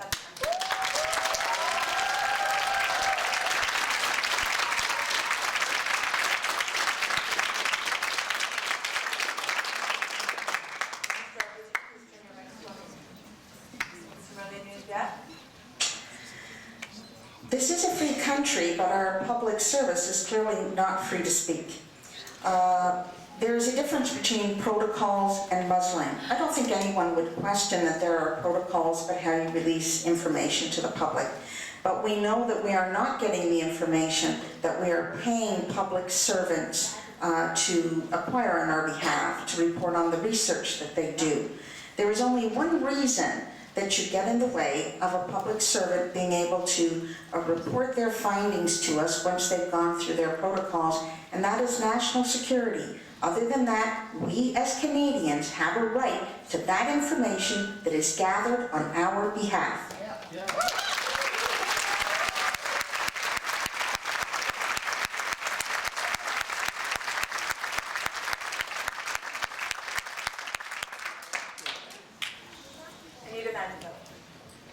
We're in a situation that is unprecedented in Canada. We have scientists that are not allowed to publish their information, and when they go to international conferences, they actually have a media minder that is following them around and listening to their conversations to make sure that they don't say something that the government doesn't want them to say. And this is something that, in terms of just free speech, is unacceptable. Liberals will create a chief science officer who will make sure that information that is paid for by the public and research is actually public and it is published. And we will also renew, it's not just scientists, it's everyone in the public service. There is a tremendous chill. This is the first time in history we have public servants who are taking stress leave, not for doing their job, but because they're not allowed to do their job. We will respect the independence, the professionalism of an independent public service, and we will allow the expertise of the public service and the advice of the public service to be listened to. We will treat them with respect, and we will unmuzzle the scientists. Thank you.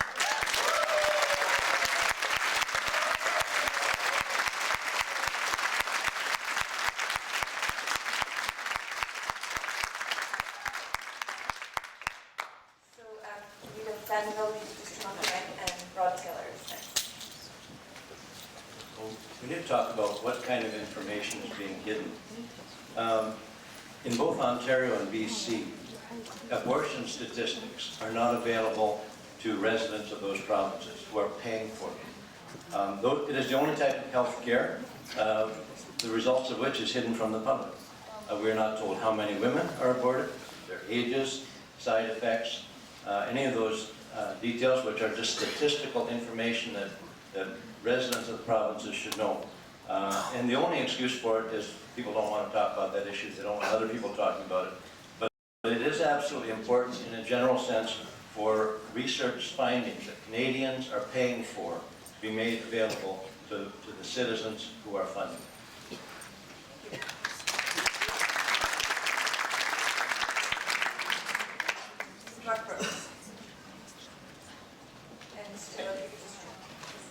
Thank you. So I think we all know what we've witnessed over the past 10 years. We've gone from evidence-based policy making to policy-based evidence making. And we've seen muzzling of scientists to an unprecedented degree in this country. And it's not only that, we've also seen the Harper government try to influence the outcomes of scientific decisions or in advisory panels.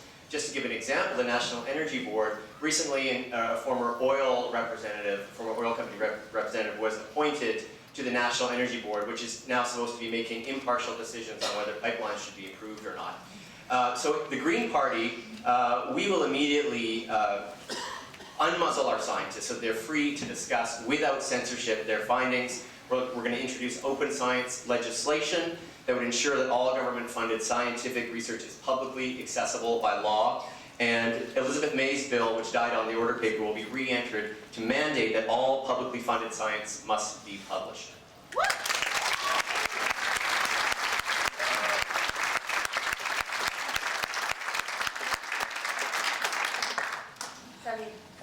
First of that have been censored under the Harper government in terms of science. It's reporting on important questions of the environment and industry. It's things that impact the monopoly corporations, which the Harper government is working on behalf of. And the second thing is that not only have scientists been protesting in the thousands, and I mean, this is not some myth, the government has literally thrown out whole science libraries into dumpsters. Whole massive libraries. They say all the books have been scanned. It's complete nonsense. The workers have spoken out and said this is absolutely not true. But the unscientific outlook is something we have to grapple with. It's anti-scientific, and that goes for the economy too. It's dogma over investigation and seeking truth from your experience and from facts, and that goes for the whole neoliberal outlook on the economy and how we move forward in the future.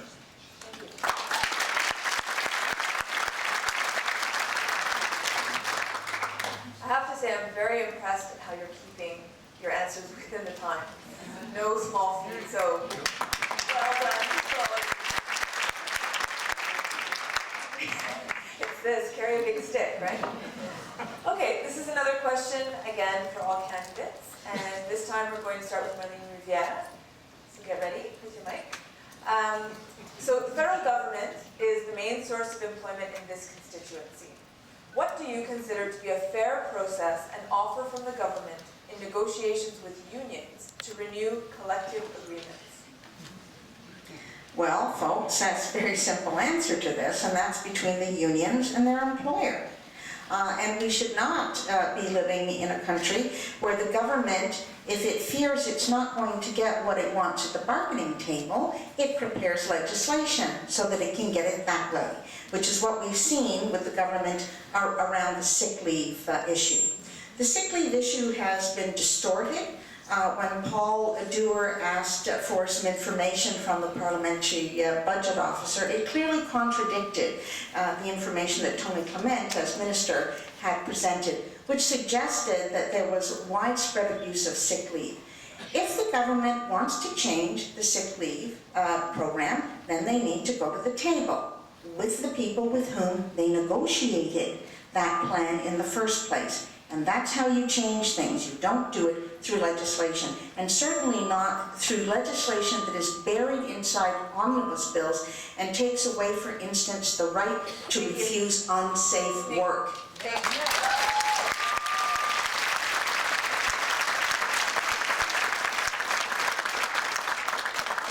Before we move forward, I just want to suggest I think the feedback is coming from having the mic a bit close. So for the next question, just try and keep a little more distance there. Nepean, Bel. Yes, thank you. The Liberal Party will respect the right of collective bargaining, and we will bargain in good faith. What we've seen with Bill C-59 is that before the negotiating process was even complete, the government budgeted that money as savings, and this is not bargaining in good faith, and Liberals oppose that. We also oppose strenuously Bill C-4, which is the one that says that it's taken away imminent danger, which means that if there's something that could make you sick in the future, like asbestos, and this is something that affects my father because in the 1960s he was working with asbestos, and now if you're a public servant you cannot refuse to work, even knowing that what you're doing is going to make you sick in the future, and we oppose that. We also believe that that under C-4, it takes away the right to decide how it's going to be arbitration or negotiation. We believe that people should have that right.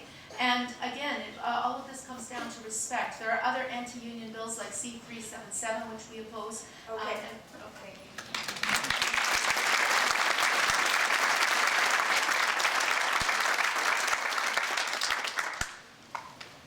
Rod Taylor. You know, if we all just treated one another the way we would like to be treated, do unto others as you would have them do unto you, we wouldn't be having the union conflicts that we have today with whether it's corporations, whether it's small business, whether it's government. You know, everybody needs the opportunity for a fair wage, for a fair day's work, and somehow we need to come together at the bargaining table and achieve those goals.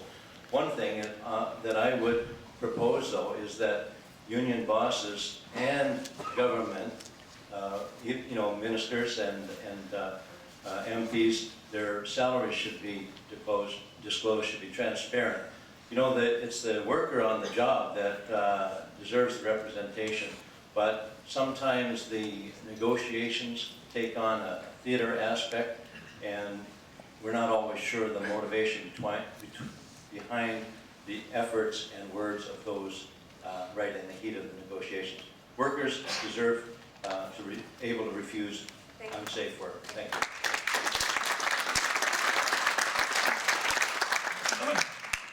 Thanks. So as a former public servant, I worked in the federal government for many years, and I can tell you that there is a bit of a chill, and this is very important for our riding, right? There are a lot of people, a lot of public servants here who have lost their jobs. We've had 48,000 job losses just here in Ottawa for public service, and we've really seen that the public service has been under attack in this government, and the Green Party would protect public servant jobs, and we would, not more than that, we would respect the relationship. We would respect the work that public servants do. I can tell you that they're working very hard, and they do, there's some very bright people doing great work for our country, but morale is at an all-time low, and people don't feel the government trusts them, they don't feel that they're listening to their advice.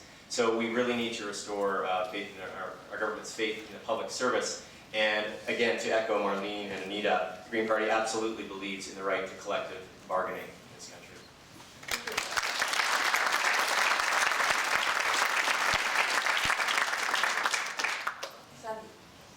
The first thing that needs to be said, which others have touched on, is that public servants for the federal government do extremely important work on all range of things, whether it's veterans care, science, healthcare, research, just interacting with the public, and they deserve to be treated with respect for the work they do. So not only have public servants been cut, have their jobs lost, what we're seeing under this neoliberal drive in the economy is that the whole public authority is itself being done away with. You can't even go to a government office in many cases now. You have to go on the phone to get EI. The Harper Conservatives have closed down Veterans Affairs offices. And so what it's doing is it's turning over all the affairs of society to private control. So obviously the public servants should be respected, and when they're fighting for their own rights, they're fighting for the rights of all workers as well.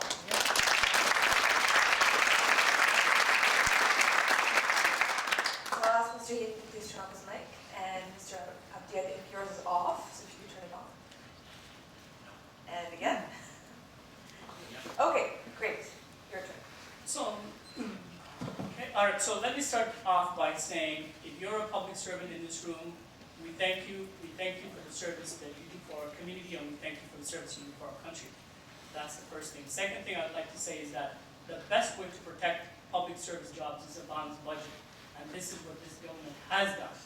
In terms of the 6 weeks that has just come up earlier, I just want to make it very clear that our Prime Minister, not too long ago, a couple of weeks, in fact, sent out a letter to all public service, in fact, all Canadians, making it very clear that those people who have accumulated sick days will not lose them. In fact, they're going to be assigned a value in the new model that's going to be brought in. In terms of making sure that their pension is also fully respected and protected. There's lots of falsehoods out there, and I think if you haven't had the opportunity to see this letter from the Prime Minister and you're a public servant, I strongly recommend that you see it, because contrary to what they'll tell you, Thank you. it is not in fact true.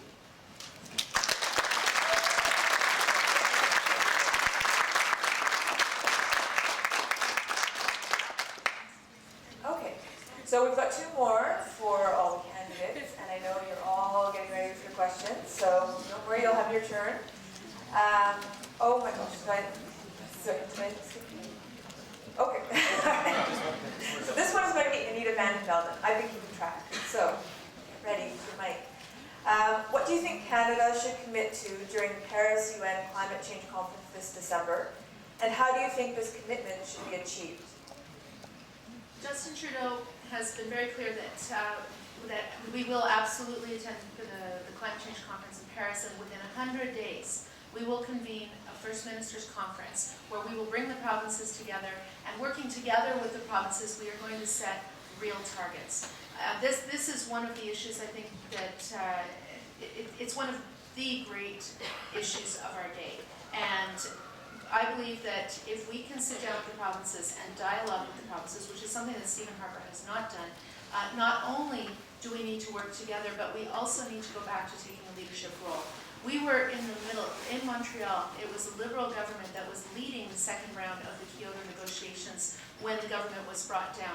And Canada has always been a leader in the world when it comes to issues of climate change, of the environment, and now we are the laggards. We are the ones that are even behind the United States. So this is something that within 100 days that the Liberal government has said that we will do specifically on climate change. Thank you.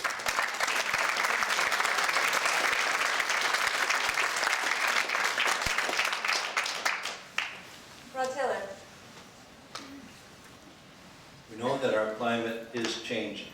We've all seen it, we've all felt it, but the idea that it's changing because of carbon dioxide is an unproven theory. Nonsense! Thank you. It's an unproven theory, but people disagree about it. Carbon dioxide, yes, some scientists disagree too, that's right. Carbon dioxide is an essential element for all life, plant, human, and animal. And you know, there's a lot of push there. The Christian Heritage Party would not support any carbon taxes, no cap and trade, no capture and storage. We do oppose and are concerned about the distribution into our air, soil, and water of toxic man-made chemicals. So, I mean, it's not that we don't care about the environment. We believe that this is a wild goose chase that we won't win. We're also concerned about global dimming, and you can look that up. There are people who want to disperse stuff into the atmosphere to reflect sunlight.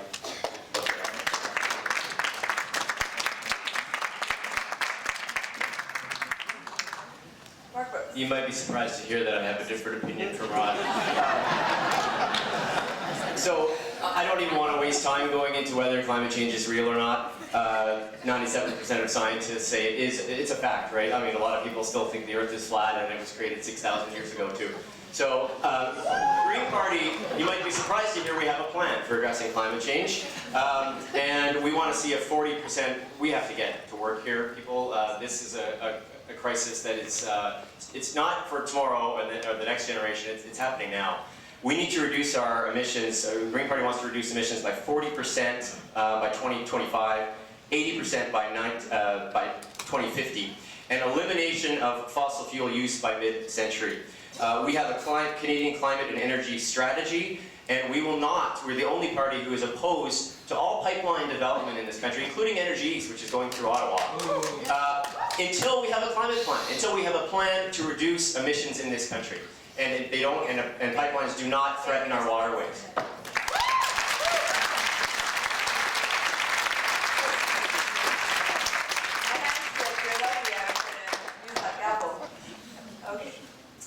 So, Sandy?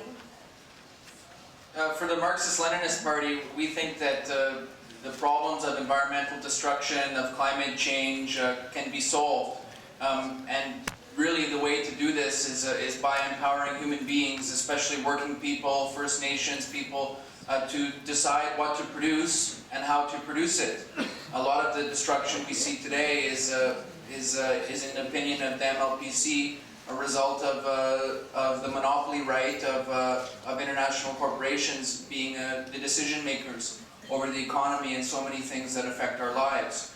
So taking care of human beings and taking care of Mother Earth are intertwined, and the way that we can have a humanized environment, natural environment and social environment, is to make decisions very consciously about these things to guarantee the health of the current and future generations.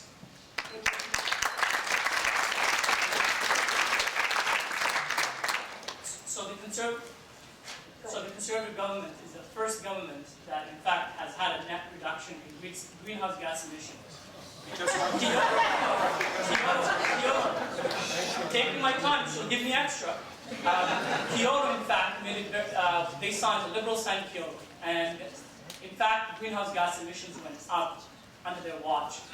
2005 to 2013, in fact, we've had 3.1% reduction in greenhouse gas emissions, and that's a fact.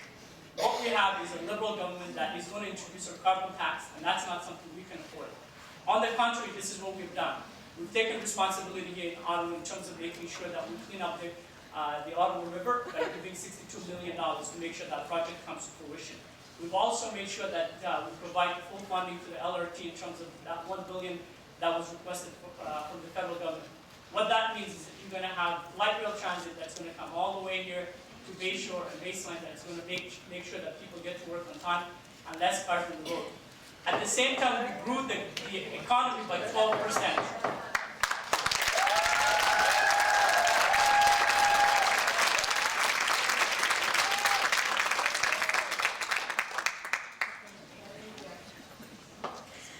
So we know that our government has desperately been trying to take credit for the work that the provinces have done in reducing their emissions.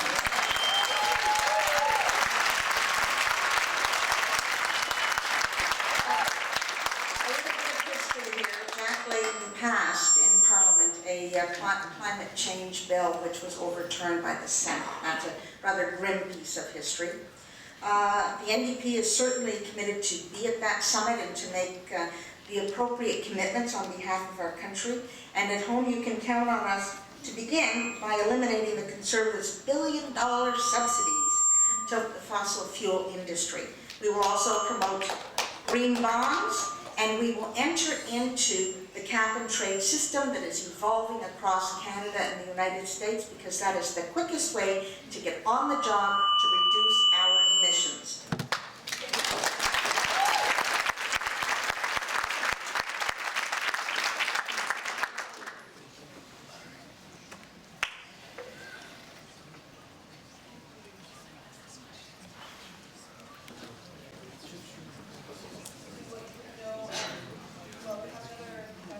We're running close to the end of our time, and we have one more question for all of the candidates. But that might not leave time for you to ask questions. I think, if the other candidates agree, I think we should open it up. We need to have questions. So that's what we're going to do. I'm not sure how many we're going to have. Are you taking?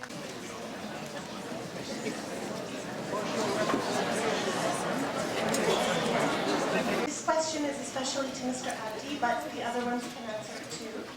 And especially in light of the thousands of voters that are being sent to the wrong polling station in this election, and as a police officer, Mr. Abdi, if you become MP, would you unmuzzle the RCMP to allow them to investigate election fraud?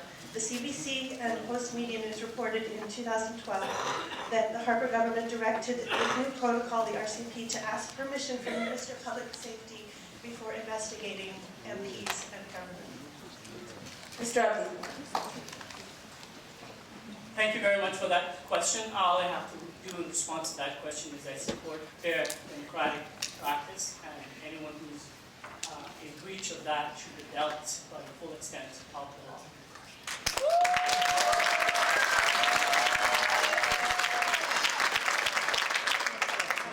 Nepean, did you want to respond? So we know that we've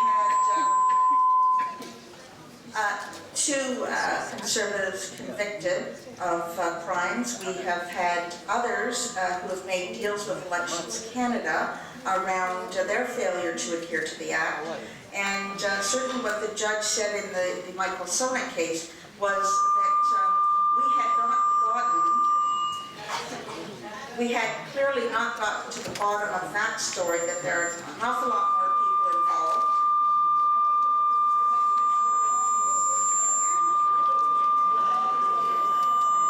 Of all Canadians to have a far-reaching investigation of election fraud in this country.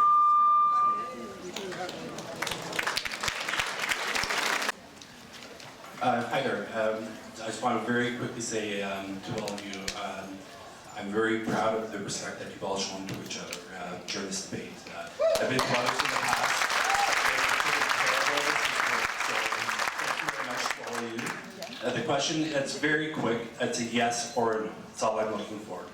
If you do get into Parliament, I am a public servant that has been affected by the cutoffs, by the layoffs, and has been affected with the negotiation. Will you or will you not support the removal of the sick leave clause? Yes or no? That's all I'm looking for. Okay, I think we're starting with Anita now.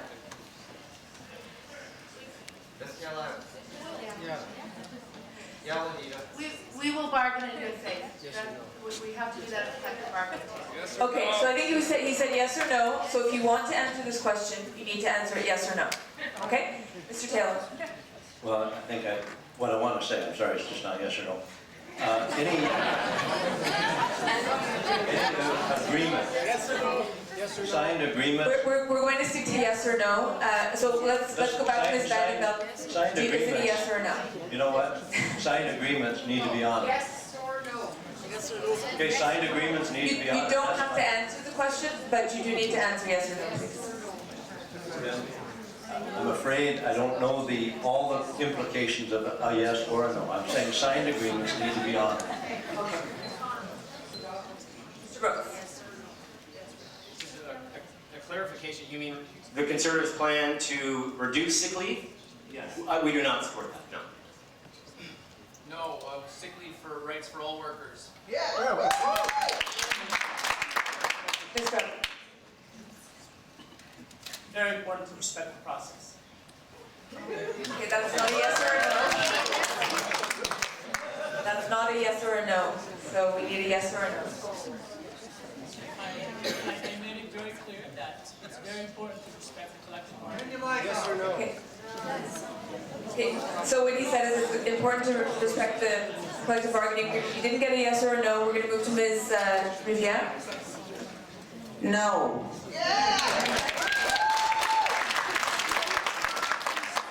Now we have a question from this side, please. How does your party justify the use of omnibus bill procedures? And if they do not justify that, are they feeling strongly enough to make it a policy that it could be outlawed?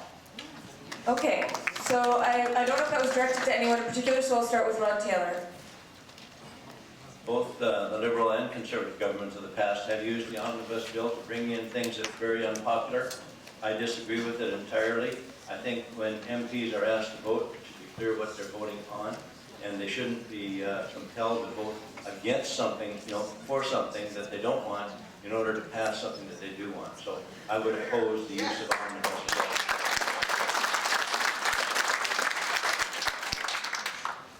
So Mark Brooks, you're next. No, we would not use omnibus bills. So I'll just be brief so we can have more questions. But yes, this has been done before, but we've never seen it to the extent that this current Harper government has used omnibus legislation to ram through unpopular legislation that has absolutely nothing to do with the budget. But MPs are then expected to vote on measures that are not budget related, either a yes or no. As I said, in 2012, we had 70 changes to law. Some of them significant changes to environmental laws that date back decades and decades, navigable waters protection, the Fisheries Act was fundamentally undermined, gutted, and MPs were expected to vote on the entire package with a yes or a no through omnibus bill legislation. It's totally anti-democratic, undemocratic, and the Green Party would not use omnibus bills.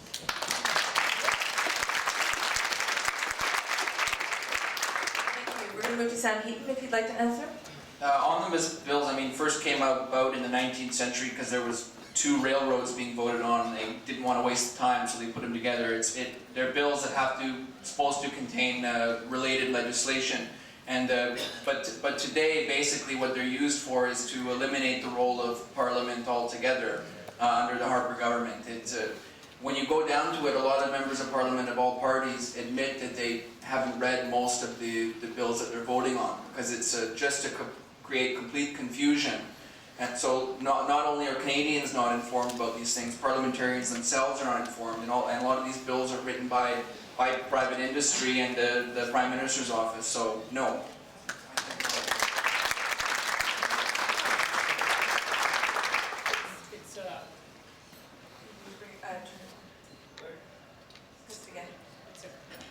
Press the button again.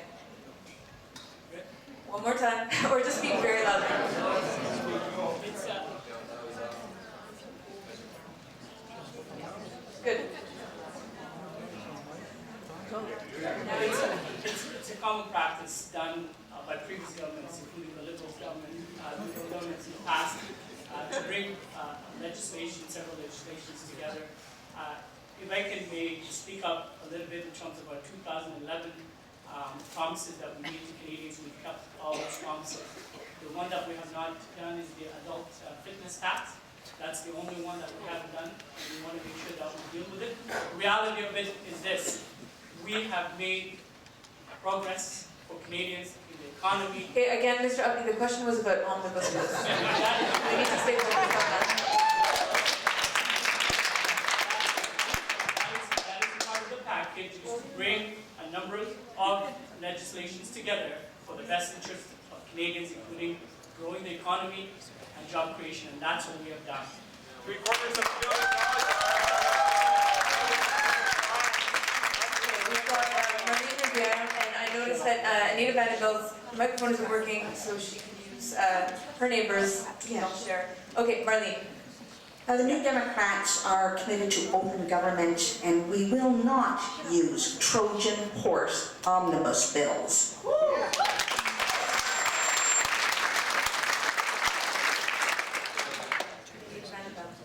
This is another perfect example of where the Harper government has taken something that is a common practice, which was basically a housekeeping kind of bill, and abused what's already there, and we will absolutely not abuse omnibus bills.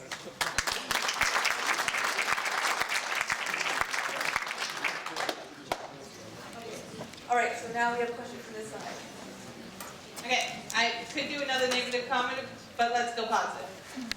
This is for Marlene and anyone else who wants to answer. What are you doing to continue Jack Layton's legacy?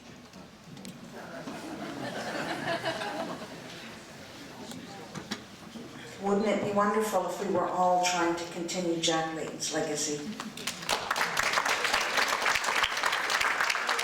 And you're right to associate him with positivity, with love, optimism, and hope. That's what Jack was all about. And that is certainly what we will bring to government. And chief among this will be to enact the environmental improvements that were so dear to Jack, to bring about affordable housing, equal rights for all. These were things that he championed all his life, and he has been a wonderful inspiration to us, and we miss him dearly.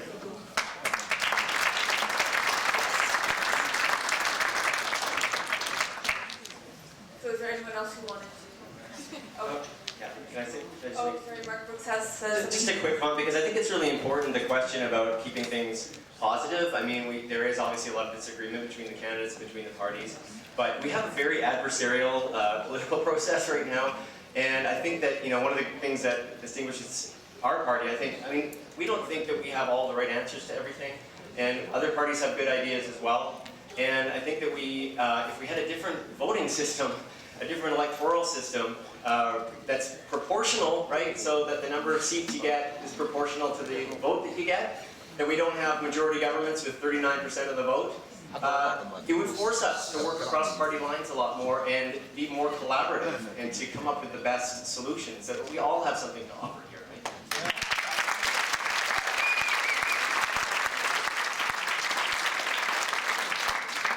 I'm a senior, and I want to make sure that my grandchildren have a bright future. Can you explain why Trudeau is going to be, go billions of dollars into debt? I don't want to pass so much debt onto the future. This is for the Liberal candidate, please. Because I think we need to acknowledge there's a difference between investment and spending. And what we're doing is investing in our grandchildren and our children. We're going to be $1.2 billion in jobs for students. We're going to be lifting 314,000 children out of poverty. And with that $125 billion in 10 years, we will be able to stimulate the economy. We will create jobs. There's an infrastructure deficit. We don't have enough affordable seniors facilities. We don't have enough affordable housing. We don't have enough childcare. We will be able to invest in those things. And then at the same time, we will get more people working. We will create jobs. We will invest in the innovation economy. We will invest $200 million a year into R&D for green technology. And we will move away from being a resource-driven economy. dependent on oil, and we will start becoming a real knowledge economy, and that is going to provide a future for all of our children and grandchildren.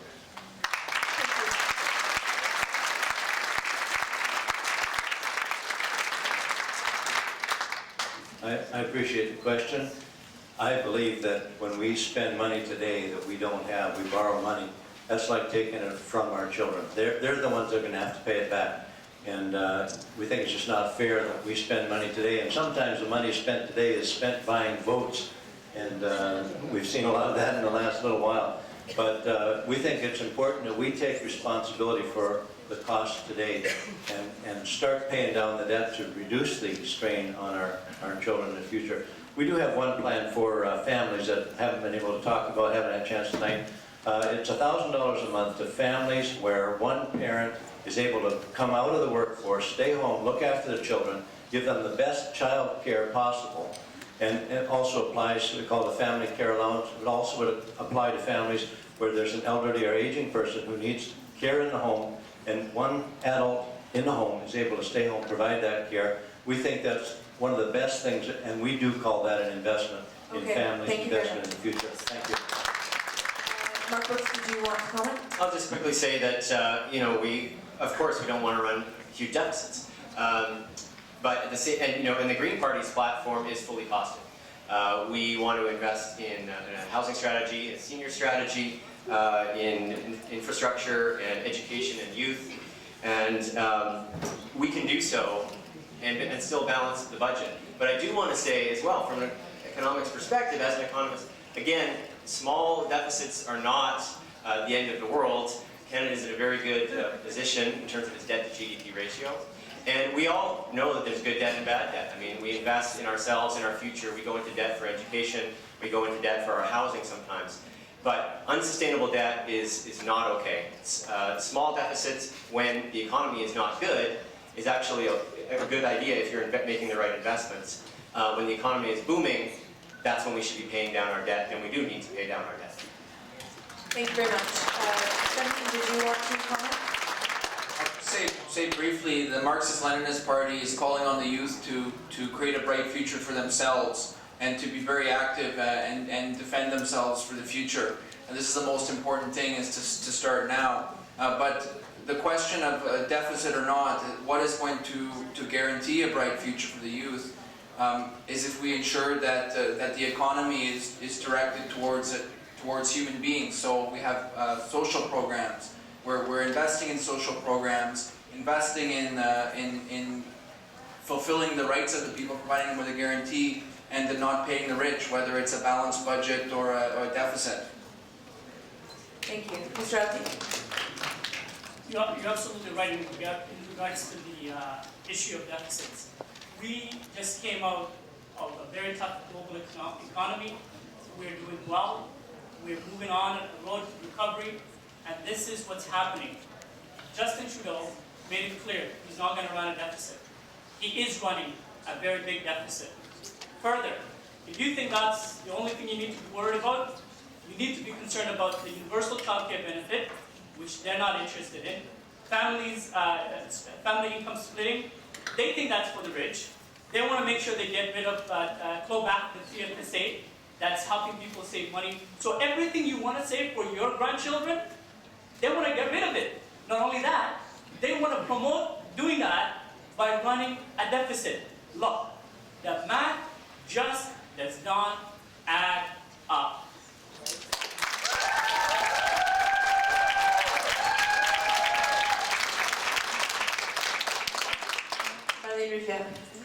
Well, government budgets are clearly about setting priorities, and I don't quite understand why one would start from the position of running a deficit when you haven't even had a look at the books. What I would say is that the record shows that the Liberals have been the best at running deficits. And so perhaps that is Mr. Trudeau's long suit, and so he's promising us another one. But, you know, really, you have to look at the situation, you have to set your priorities, and all of us have to live within our means. Certainly, if we're in a situation of some urgency, we're not going to start cutting social programs. but I don't understand how you start off with the premise that you're going to run deficits because you think somehow that's a progressive thing to do. Okay, thank you. We are already over time, so I hate to say this, but we're going to take one more question, and then we're going to go to closing statements. So we'll take one last question over here, and it's great to see how interested people are in asking these questions. We just don't have the time, unfortunately. Good evening, Mr. Redley. You proudly talked about the crime agenda of the Harper government. You also asked us to trust the Harper government. How can you ask me to trust a government that broke the Fixed Election Act at the first opportunity after it passed into Parliament? A government that recently passed a retroactive legislation to protect itself against the destruction of the gun registry before the legislation to that effect was passed in Parliament. A government that spent more than any other government in the history of Canada in front of the courts in defending its own legislation and in attacking at the end the Supreme Court Justice of Canada. How can I trust such a government?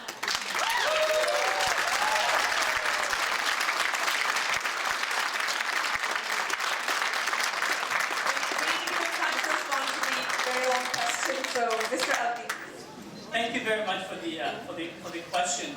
I can certainly tell you that in regards to many of the comments that you made, a lot of them sometimes are going to be in one of those situations where you're going to have to take more time to get into the details. But one of the things that I can also be very proud of in terms of this government is this government, you're absolutely right, we're tough on crime. And the reason why we're tough on crime is because we want to make sure we protect your communities. We want to make sure that those people who are going to do repeat, heinous, criminal offenses, that I have dealt with some of them, are not going to be crawling the streets and going after you and your family. That's what this government has done. And every legislation we brought forward to protect Canadians, the Liberals always oppose it. We are tough on crime because we care about victims. The Liberals, they put victims last. Okay, thank you, Mr. Abdi. Thank you. Just to make sure that I have stated this clearly, if I'm elected in this election, my wife and I will joyfully and enthusiastically put down roots in Ottawa, West Nepean. So just I didn't want to leave that unclear. The 2015 election may well decide what kind of a nation we choose to become. Historically, Western democracies have always defended innocent human life, freedom of speech, and freedom of conscience. Historically, all nations have recognized and honored the marriage commitment between one man and one woman, and that covenant has produced generation after generation of wise and productive citizens. Today, our culture is coming apart at the seams. Multiple murders seem to dominate our headlines as our nation has abandoned the biblical values that once protected the minds and lives of our young people. Scripture tells us to do unto others as we would have them do unto us. Don't lie, don't steal, don't commit murder. These are still the values that can protect and preserve this nation for generations to come. We ask you to check out our website at chp.ca, and tomorrow night I'll be hosting a town hall meeting at 7:30 at St. Richard's Anglican Church at 8 Withrow, the corner of Withrow and Merivale. I'll have more time to go into details about the policies of CHP Canada and how we hope to make a difference in Canada in 2015 and beyond. God bless you all. On October 19th, please vote for me and the Christian Heritage Party. Help me bring a message to Parliament that moral values are still a part of our national heritage and our best hope for the future. Thank you very much. And Justin Trudeau is the only one that is being honest with Canadians about the deficit, and the only party that is going to invest in Canadians and building a real future and real change for Canadians. The Liberal Party is offering real change. Liberals will increase the child tax benefit. We will decrease taxes on the middle class by 7%, and we will decrease taxes on small businesses from 11% to 9%. But more importantly, we will not divide Canadians or play politics of fear. I have spent my entire career uniting people around the world and uniting people here in our constituency. I've also united the progressive-minded people here in our riding. I want every child to have the same opportunities that I had growing up. My parents came to this country with nothing in the 1960s, and my sister and I were able to get good education, go to university, and get good, solid jobs. This is the kind of future that we all want for our children. If you want a Canada of equality, of human rights, of social justice, and opportunity, then vote for me, vote for the Liberal Party. Thank you.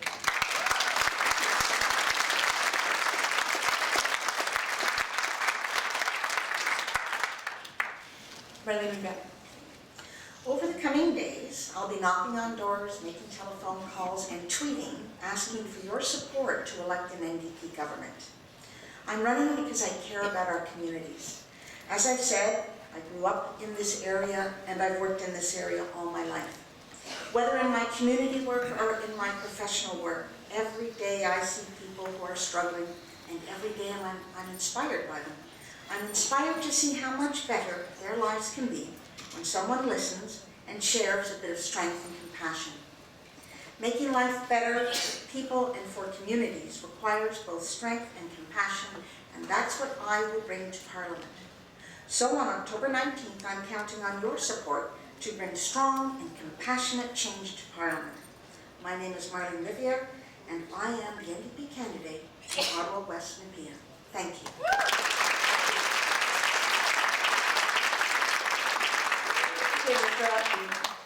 Just before I go into my closing remarks, I'll still take part of my time here. I want to protect Anita, making sure that nobody goes after her. My solution to that is to make sure they stay where they belong before they get to her. And the reason why our crime rate is low is because we've done a very good job keeping Canadians safe. So here's who I am. My name is Bel-Air. I am a proud father, married 15 years with 3 children. Ottawa West Nepean has been a community to me for the last 20 years. This is where I wear the uniform. This is where I work with young people at risk. This is where I have been in this community the last 20 years, making sure that Ottawa West Nepean remains to be one of the best communities to live, grow, and play. I will make sure that seniors are looked after, advocate for them, support them. I want to make sure that families with children are looked after. And I want to make sure that you don't have to walk down the streets because you're going to be worried about people who are going to come after you. We had 48 shootings last year in Ottawa. Crime is real and we need to deal with it. Having said that, I want to make sure that you understand the reality of what we brought to this community. Balanced budget, $1.3 million jobs, and making sure that Canada is the best country to live in. So October 19th, I hope you can support me and become the next member of Parliament. Thank you, Mr.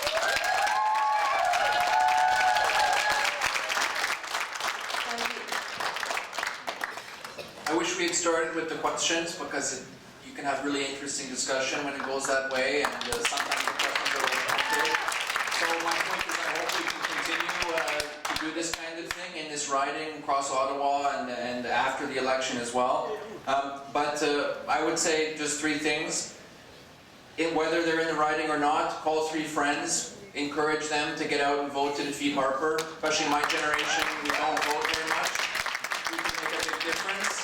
And when people hear a lot of promises, it's not necessarily something that's going to motivate them to vote, but something that I think will motivate people to vote is to actually have an impact, to actually block something that's very harmful to us, and that's been the 10 years of the Harper government. The second thing I want to ask people to do is go to mlpc.ca.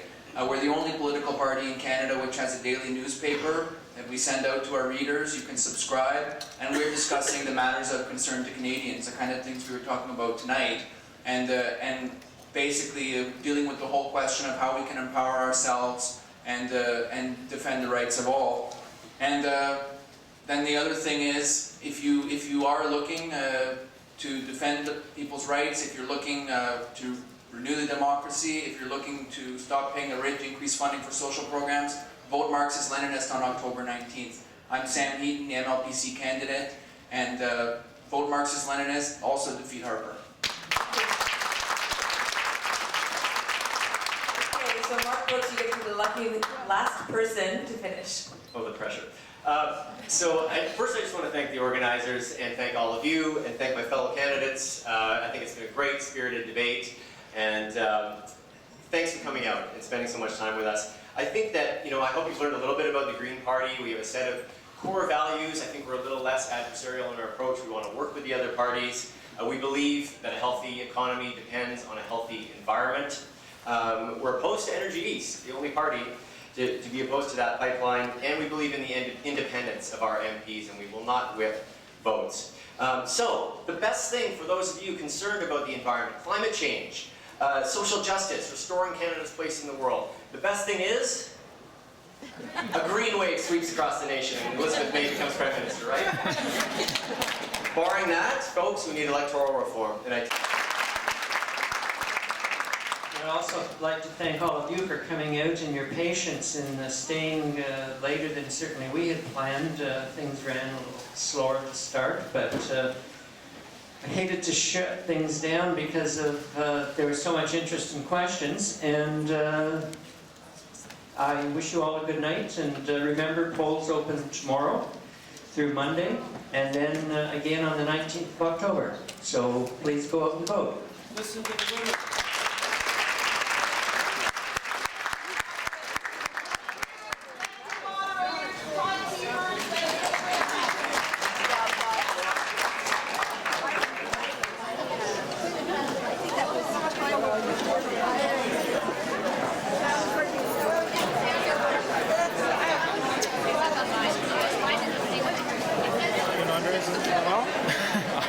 I ran out of the time in like the last 30 seconds or so.